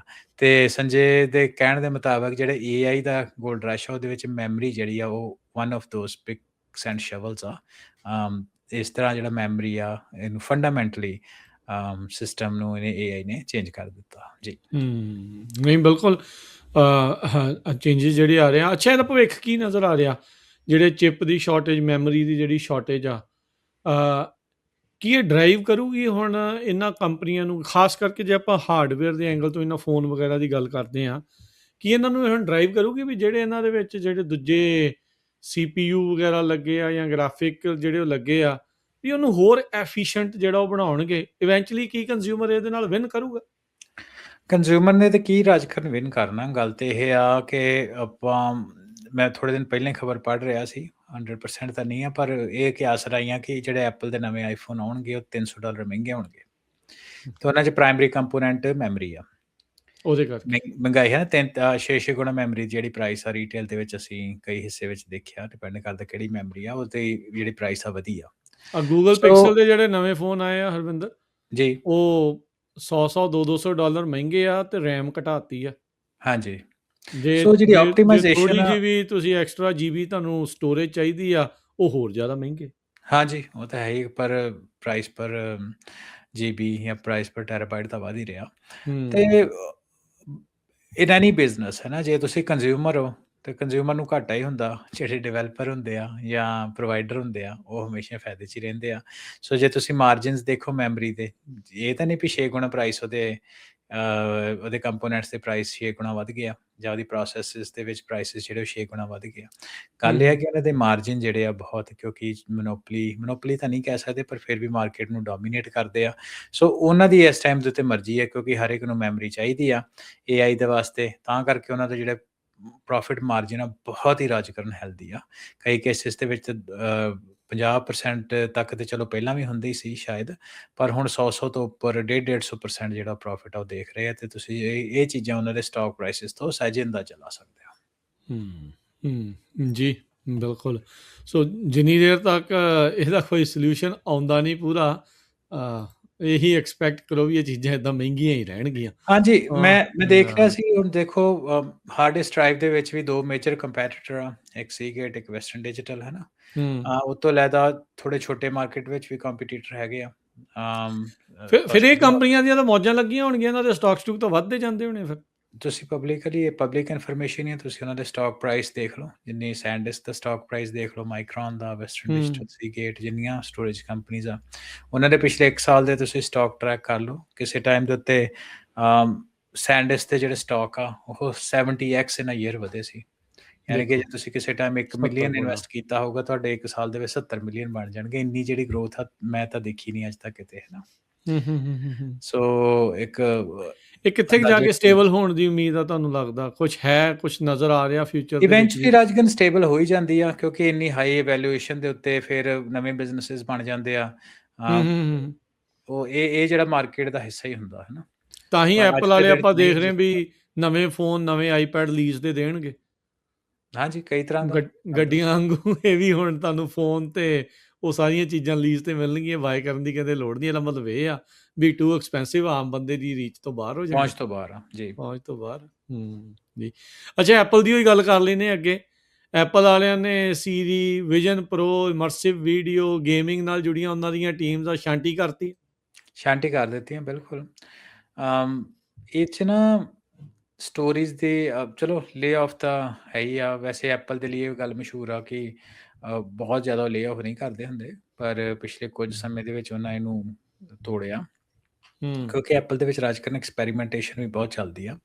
ਮਿਸਾਲ ਦੇ ਤੌਰ ਦੇ ਉੱਤੇ ਪਾਸਟ ਇੱਕ ਵਾਰੀ ਐਪਲ ਨੇ ਬਿਜ਼ਨਸ ਸ਼ੁਰੂ ਕੀਤਾ ਸੀ ਕਾਰਾਂ ਦਾ, ਹੈ ਨਾ। ਆਟੋਮੇਟਿਡ ਕਾਰਾਂ ਦੇ ਵਿੱਚ ਵੀ ਇਹਨੇ ਇਨਵੈਸਟਮੈਂਟ ਕੀਤੀ, ਇਹਨਾਂ ਦੀਆਂ ਗੱਡੀਆਂ ਵੀ ਆਉਣੀਆਂ ਸੀ ਸੱਚ, ਰਾਈਟ। ਸੋ ਉਹ ਵੀ ਉਹਨਾਂ ਪ੍ਰੋਜੈਕਟ ਕੈਂਸਲ ਕਰ ਦਿੱਤਾ। ਹੁਣ ਇਸ ਕੇਸ ਦੇ ਵਿੱਚ ਨਾ 2 ਟੈਕਨੋਲੋਜੀਜ਼ ਜਿਹੜੀਆਂ ਇਹਨਾਂ ਦੇ ਅੰਦਰ ਹੀ ਚੱਲ ਰਹੀਆਂ, ਉਹਨਾਂ ਦੀ ਇੰਟਰਸੈਕਸ਼ਨ ਇੱਕ ਦੂਜੇ ਦੇ ਨਾਲ ਹੈਗੀ ਹੈ। ਇੱਕ ਹੈਗੀ ਵਿਜ਼ਨ ਪ੍ਰੋ ਤੇ ਦੂਜੀ ਹੈਗੀ AI ਤੇ ਸਿਰੀ, ਜਿਹੜਾ ਨਾ ਸਿਰੀ ਸਾਨੂੰ ਪਤਾ, ਅਸੀਂ ਉਹਨਾਂ ਤੋਂ audio, I think Siri machine learning ਦਾ AI ਦੇ ਟਾਈਮ ਤੋਂ ਵੀ ਕਾਫੀ ਪਹਿਲਾਂ ਦਾ ਪ੍ਰੋਡਕਟ ਹੈਗਾ, 2013-14 ਸ਼ਾਇਦ ਰਿਲੀਜ਼ ਹੋਇਆ ਸੀ। ਤੇ ਗੱਲ ਇਹ ਹੈ ਕਿ ਵਿਜ਼ਨ ਪ੍ਰੋ ਜਿਹੜਾ ਇਹਨਾਂ ਦਾ ਉਹ ਇੱਕ ਪ੍ਰੋਡਕਟ ਆ, ਪਰ ਇਹ ਪ੍ਰੋਡਕਟ ਕਾਹਦੇ ਵਾਸਤੇ ਆ, ਹੈ ਨਾ। ਸਵਾਲ ਤੇ ਇਹ ਆ, ਇਹ ਵੀ ਆ ਵੀ ਮਹਿੰਗਾ ਵਾ, ਤੇ ਪਰ ਇਹ ਆ ਕਿ ਉਹਦੀ over the period of time ਰਾਜ ਕਰਨ ਨੇ ਇਹ ਦੇਖਿਆ, ਭਾਵੇਂ ਕਿ ਬੜੀ ਵਧੀਆ ਟੈਕਨੋਲੋਜੀ ਹੈ, ਪਰ ਉਹਦਾ ਕੰਜ਼ਿਊਮਰ ਐਵਰੀਡੇ, ਦੇਖੋ ਜਿਹੜੇ ਐਪਲ ਆ ਨਾ, Apple is based on consumer market, ਹੈ ਨਾ। ਜਿਹੜੇ ਛੋਟੇ ਰੀਟੇਲਰ ਆ ਉਹਨਾਂ ਦੇ ਬੇਸ, ਕਿਉਂਕਿ ਹਰ ਇੱਕ ਜਣਾ ਆਈਫੋਨ ਨੂੰ ਯੂਜ਼ ਕਰਦਾ, ਤੇ ਜਿਹੜਾ ਭਾਵੇਂ ਕਿ ਜਿੰਨੀ ਵਧੀਆ ਮਰਜ਼ੀ ਟੈਕਨੋਲੋਜੀ ਬਣਾ ਲੈਣ, ਜਿੰਨਾ ਤੱਕ ਉਹਦਾ ਮਾਸ ਬੇਸ ਜਿਹੜਾ ਯੂਜ਼ਰਸ ਆ, ਰੀਟੇਲਰ, ਉਹਨੂੰ ਉਹਨਾਂ ਦੇ ਲਈ ਕੰਪੈਲਿੰਗ ਨਹੀਂ ਹੁੰਦਾ ਵੀ ਹਰ ਰੋਜ਼ ਇਹਨੂੰ ਯੂਜ਼ ਕਰਨਾ, ਉਹ ਬਿਜ਼ਨਸ ਡਿਫਿਕਲਟ ਜਾਂ ਹੁੰਦਾ ਜਾਂ ਸਟਰਗਲ ਕਰੂਗਾ ਆਲ ਦਾ ਟਾਈਮ, ਜੇ ਤੁਹਾਨੂੰ ਯੂਜ਼ਰ ਬੇਸ ਨਹੀਂ ਲੱਭਦਾ ਉਹਦੇ 'ਚ ਤਾਂ। ਸੋ ਇਹ ਇੱਕ ਟੈਕ ਇੰਡਸਟਰੀ ਦਾ over the period of time ਦੇਖਿਆ ਕਿ ਇਹ ਇੱਕ ਬੜਾ ਕਲਾਸਿਕ ਲੈਸਨ ਆ ਕਿ ਗ੍ਰੇਟ ਟੈਕਨੋਲੋਜੀ ਤੇ ਗ੍ਰੇਟ ਪ੍ਰੋਡਕਟ ਇੱਕੋ ਚੀਜ਼ ਨਹੀਂ ਹੁੰਦੇ। ਤੁਸੀਂ ਇੰਜੀਨੀਅਰਿੰਗ ਦੇ ਨਾਲ ਭਾਵੇਂ ਜੋ ਮਰਜ਼ੀ ਬਣਾ ਲਓ, ਪਰ ਜੇ ਕੰਜ਼ਿਊਮਰ ਇਹ ਪੁੱਛੇ ਵੀ ਮੈਨੂੰ ਭਾਈ ਇਹਦੀ ਲੋੜ ਨਹੀਂ ਆ, ਤੇ ਫਿਰ ਉਹਦਾ ਜਿੰਨੀ ਤੁਸੀਂ ਮਰਜ਼ੀ ਵਧੀਆ ਚੀਜ਼ ਬਣਾ ਲਓ, ਜੇ ਇਹਦੀ ਲੋੜ ਹੀ ਨਹੀਂ ਹੈ ਮਾਰਕੀਟ ਦੇ ਵਿੱਚ ਕੰਜ਼ਿਊਮਰ ਨੂੰ, ਤੇ ਫਿਰ ਉਹ ਪ੍ਰੋਡਕਟ ਦਾ ਕੀ ਫਾਇਦਾ? ਬਸ ਉਹੀ ਚੀਜ਼ ਇੱਥੇ ਹੋ ਰਹੀ ਹੈ। ਹੈ ਨਾ? ਸਮਾਰਟਫੋਨ ਲਈ ਤੇ ਆਨਸਰ ਬੜਾ ਆਬਵੀਅਸ ਸੀ। ਵਿਜ਼ਨ ਪ੍ਰੋ ਦੀ ਲਈ ਜਿਹੜੀ ਵੱਡੀ ਮਾਰਕੀਟ ਆ, ਤੇ ਜਿਹੜੇ ਉਹ ਉਹਨਾਂ ਦੀ ਯੂਜ਼ੇਜ ਦੇ ਲਈ ਜਿਹੜੇ ਸਵਾਲ ਉਹ ਖੜੇ ਹੋ ਰਹੇ ਆ। ਸੋ ਇਸੇ ਕਰਕੇ ਜਿਹੜਾ ਸਮਾਰਟ ਗਲਾਸਿਸ ਦਾ ਜਿਹੜਾ ਕਾਨਸੈਪਟ ਆ, ਉਹ ਕਾਨਸੈਪਟ ਬੜਾ ਇੰਟਰਸਟਿੰਗ ਆ, ਹੈ ਨਾ? ਤੇ ਤੁਸੀਂ ਇਹ ਮੈਟਾ ਦੇ ਕਰਕੇ, ਹੈ ਨਾ, ਮੈਟਾ ਵੀ ਇਹਦਾ ਕੰਪੈਰੀਟਰ ਹੈਗਾ ਇਸ ਚੀਜ਼ ਨੂੰ ਲੈ ਕੇ। ਤੇ ਪਰ ਉਹ ਇਹ ਆ ਵੀ ਜਿਹੜਾ ਮਾਰਕੀਟ ਵਿੱਚ ਜਿਹੜੀ ਅਡੋਪਸ਼ਨ ਆ, ਉਹਦੇ ਵਿੱਚ ਉਹਨੂੰ ਚੈਲੰਜਸ ਆ ਰਹੇ ਆ। ਸੋ ਇਹਦੇ ਵਿੱਚ ਇਸ ਤਰੀਕੇ ਦੇ ਨਾਲ ਉਹਨੇ ਗੱਲ ਹੁਣ ਐਪਲ ਦੀ, ਹੈ ਨਾ, ਕਰਦੇ ਆ ਵੀ ਐਪਲ ਦੇ ਜਿਹੜਾ ਬੇਸ ਪ੍ਰੋਡਕਟ ਹੈਗਾ, ਉਹ ਹੈਗਾ ਆਈਫੋਨ, ਮੈਕ, ਹੈ ਨਾ, ਵਾਚ, ਐਪਲ ਵਾਚ ਹੋ ਗਿਆ, ਆਈਪੌਡ ਹੋ ਗਏ, ਜਿਹੜੇ ਉਹਨਾਂ ਦੇ ਗਲਾਸਿਸ ਜੋ ਵੀ ਹੈ ਫਿਊਚਰ ਉਹਦੇ ਵਿੱਚ, ਹੈ ਨਾ। ਉਹਦੇ ਵਿੱਚ ਐਪਲ ਦੇ ਕੋਲ ਇੱਕ ਬੇਸ ਹੋਣ ਕਰਕੇ ਇੱਕ ਵੱਡੀ ਐਡਵਾਂਟੇਜ ਆ, ਹੈ ਨਾ, ਕਿਉਂਕਿ ਉਹਨਾਂ ਕੋਲ ਫੁੱਲ ਫਲੈਜ ਇੱਕ ਇਨਫਰਾਸਟਰਕਚਰ ਹੈਗਾ ਇਸ ਚੀਜ਼ ਨੂੰ ਡਿਵੈਲਪ ਕਰਨਾ। ਹੁਣ ਉਹਦੇ ਔਨ ਟਾਪ ਆਫ ਇਟ ਉਹਨਾਂ ਕੀ ਡਿਪਲੋਏ ਕਰਨਾ, ਕੀ ਨਹੀਂ ਕਰਨਾ, ਉਹ ਯੂਜ਼ਰ ਮਾਰਕੀਟ ਦੇ ਉੱਤੇ ਡਿਪੈਂਡ ਕਰੂਗਾ, ਹੈ ਨਾ। ਤੇ ਇਹਨੂੰ ਆਪਾਂ ਕਟਿੰਗ ਜੌਬਸ ਦੇ ਵੱਲੋਂ, ਮੈਨੂੰ ਲੱਗਦਾ ਕਿ ਆਮ ਤੌਰ ਦੇ ਉੱਤੇ ਅੱਜ ਕੱਲ੍ਹ ਦੇ ਜ਼ਮਾਨੇ ਦੇ ਵਿੱਚ ਜਦੋਂ ਵੀ ਕੋਈ ਜੌਬ ਘੱਟ ਹੁੰਦੀ, ਉਹ ਕਹਿੰਦੇ ਵੀ AI ਦੇ ਕਰਕੇ ਜੌਬਸ ਜਿਹੜੀਆਂ ਘੱਟ ਹੋ ਗਈਆਂ, ਪਰ ਇਹਨੂੰ ਐਪਲ ਦੀ ਕਟਿੰਗ ਜੌਬ ਦੇ ਵਜੋਂ ਵੀ ਨਹੀਂ ਦੇਖਿਆ ਜਾ ਸਕਦਾ। ਮੈਨੂੰ ਇਹ ਲੱਗਦਾ ਕਿ ਐਪਲ ਦੇ ਆਪਣੇ ਰਿਸੋਰਸਿਸ ਉਹਨੇ ਕਿੱਥੋਂ ਕੱਢਣੇ ਆ ਤੇ ਕਿੱਥੇ ਲਾਉਣੇ ਆ। It's gonna be dependent upon ਵੀ ਉਹਨਾਂ ਦੇ ਕਸਟਮਰ ਦੀ ਨੀਡ ਕਿੱਥੇ ਆ, ਹੈ ਨਾ।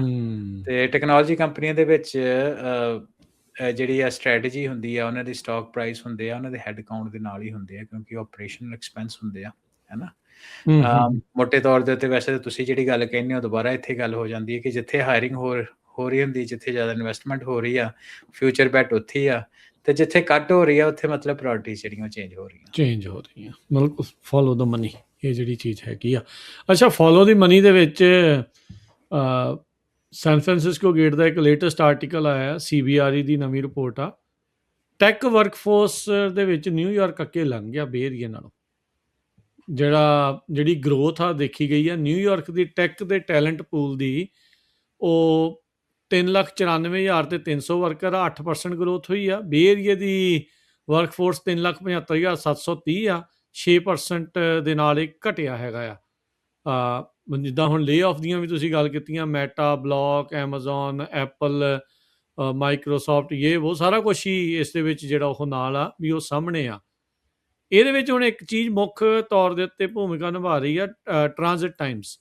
ਕਹਿੰਦੇ ਵੀ ਨਿਊਯਾਰਕ ਦਾ ਜਿਹੜਾ ਪਬਲਿਕ ਟ੍ਰਾਂਜ਼ਿਟ ਸਿਸਟਮ ਆ, ਉਹ ਮੱਚ ਬੈਟਰ ਆ ਬੇ ਏਰੀਏ ਦੇ ਨਾਲੋਂ, ਜਿਸ ਕਰਕੇ ਜਿਹੜੀਆਂ ਕੰਪਨੀਆਂ ਆ ਉਧਰ ਜਾ ਰਹੀਆਂ। ਤੇ ਇੱਕ ਹੋਰ ਐਂਗਲ ਇਹਦਾ AI ਦੇ ਨਾਲ ਜੁੜਿਆ ਹੈ, ਹਰਵਿੰਦਰ ਜੀ। ਉਹ ਇਹ ਕਹਿੰਦੇ ਵੀ ਜਿਹੜੇ ਫਾਈਨੈਂਸ਼ੀਅਲ ਫਰਮਸ ਆ, ਕਿਉਂਕਿ ਫਾਈਨੈਂਸ਼ੀਅਲ ਕੈਪੀਟਲ ਮੰਨੀ ਜਾਂਦੀ ਆ ਜਿਹੜਾ ਨਿਊਯਾਰਕ ਆ, ਨਿਊਯਾਰਕ ਸਿਟੀ ਆ, ਉਹਨਾਂ ਦੇ ਵਿੱਚ ਟੈਕ ਹਾਇਰਿੰਗ ਬਹੁਤ ਕਰ ਰਹੇ ਹੁਣ। ਫਾਈਨੈਂਸ਼ੀਅਲ ਦੇ ਜਿਹੜੇ ਆ ਮਾਰਕੀਟ ਦੇ ਵਿੱਚ, ਉਸ ਇੰਡਸਟਰੀ ਦੇ ਵਿੱਚ ਬਹੁਤ ਜ਼ਿਆਦਾ ਜਿਹੜੀ tech hiring financial service market ਦੇ ਵਿੱਚ ਆ ਰਹੀ ਆ। ਬਹੁਤ ਜ਼ਿਆਦਾ ਨਵੀਆਂ AI ਸਟਾਰਟਅਪ ਨੇਬਰਹੁੱਡਸ, ਉੱਥੇ ਇੱਕ ਮਿਡ ਟਾਊਨ ਸਾਊਥ ਕਰਕੇ ਆ, ਬਹੁਤ ਜ਼ਿਆਦਾ ਉੱਥੇ ਨਵੀਆਂ AI ਸਟਾਰਟਅਪਸ ਆ ਰਹੀਆਂ ਵੀ ਉੱਧਰ ਆ ਰਹੀ ਆ। ਸੋ ਮਨੀ ਵੀ ਫਲੋ ਹੋ ਰਹੀ ਹੈ ਨਾ, ਮਤਲਬ ਉੱਧਰ ਤੇ ਲੋਕ ਵੀ ਜਿਹੜੇ ਆ ਉੱਧਰ ਨੂੰ ਜਿਹੜੇ ਉਹ ਵੱਧ ਰਹੇ ਆ। ਸੋ ਇਹ ਸਾਇੰਸ ਸਾਰਿਆਂ ਨੂੰ ਪੜ੍ਹਨੇ ਜਿਹੜੇ ਉਹ ਚਾਹੀਦੇ ਆ ਵੀ ਇਹ ਆਊਟਲੁੱਕ ਦੱਸਦੀ ਹੁੰਦੀ ਆ ਵੀ ਭਵਿੱਖ ਦੇ ਵਿੱਚ ਕਿਹੜੇ ਪਾਸੇ ਵੱਲ ਨੂੰ ਜਿਹੜਾ ਉਹ ਜਾ ਰਿਹਾ ਹੈਗਾ ਜੀ। ਅੱਛਾ ਹਰਵਿੰਦਰ, ਭਵਿੱਖ ਦੀ ਉਹੀ ਗੱਲ ਕਰਦੇ, ਇੱਕ ਵੀਡੀਓ ਦਿਖਾਉਂਦੇ ਆ, ਨਾਲੇ ਉੱਤੇ ਗੱਲਬਾਤ ਕਰਦੇ ਆ ਵੀ ਲੋਕ ਤਾਂ ਕਹਿੰਦੇ ਸੀਗੇ ਵੀ ਅਸਮਾਨ ਤੋਂ ਪੀਜ਼ੇ ਡਿੱਗਣੇ ਆ, ਪਰ ਡਿੱਗਣੇ ਕਿੱਥੇ ਆ? ਹੱਥ 'ਚ ਡਿੱਗਣੇ ਕਿ ਸਿਰ 'ਚ ਵੱਜਣੇ ਆ ਕਿ ਜਾਣੇ ਕਿੱਥੇ ਆ? ਉਹ ਇਹ ਗੱਲ ਆ। ਪਿਛਲੇ ਦਿਨਾਂ ਦੇ ਵਿੱਚ ਬਹੁਤ ਵੀਡੀਓ ਹਰਵਿੰਦਰ ਵਾਇਰਲ ਹੋ ਰਹੀ ਆ, ਆਪਾਂ ਇੱਕ ਵਾਰੀ ਦਿਖਾਉਂਦੇ ਆ ਤੇ ਨਾਲ ਜਿਹੜੀ ਉਹ ਗੱਲ ਕਰਦੇ ਆ। ਐਮਾਜ਼ੋਨ ਦੇ ਕਸਟਮਰ ਨੇ ਮੰਗਾਇਆ ਸੀ ਸਮਾਨ, ਇਹ ਟੈਕਸਸ ਦੀ ਜਿਹੜੀ ਇਹ ਘਟਨਾ ਆ ਵੀਡੀਓ ਦੇਖਦੇ ਆ ਨਾਲ, ਤੇ ਨਾਲ ਹਰਵਿੰਦਰ ਜਿਹੜੀ ਆ ਤੁਸੀਂ ਦੱਸਿਓ ਵੀ ਫਿਰ।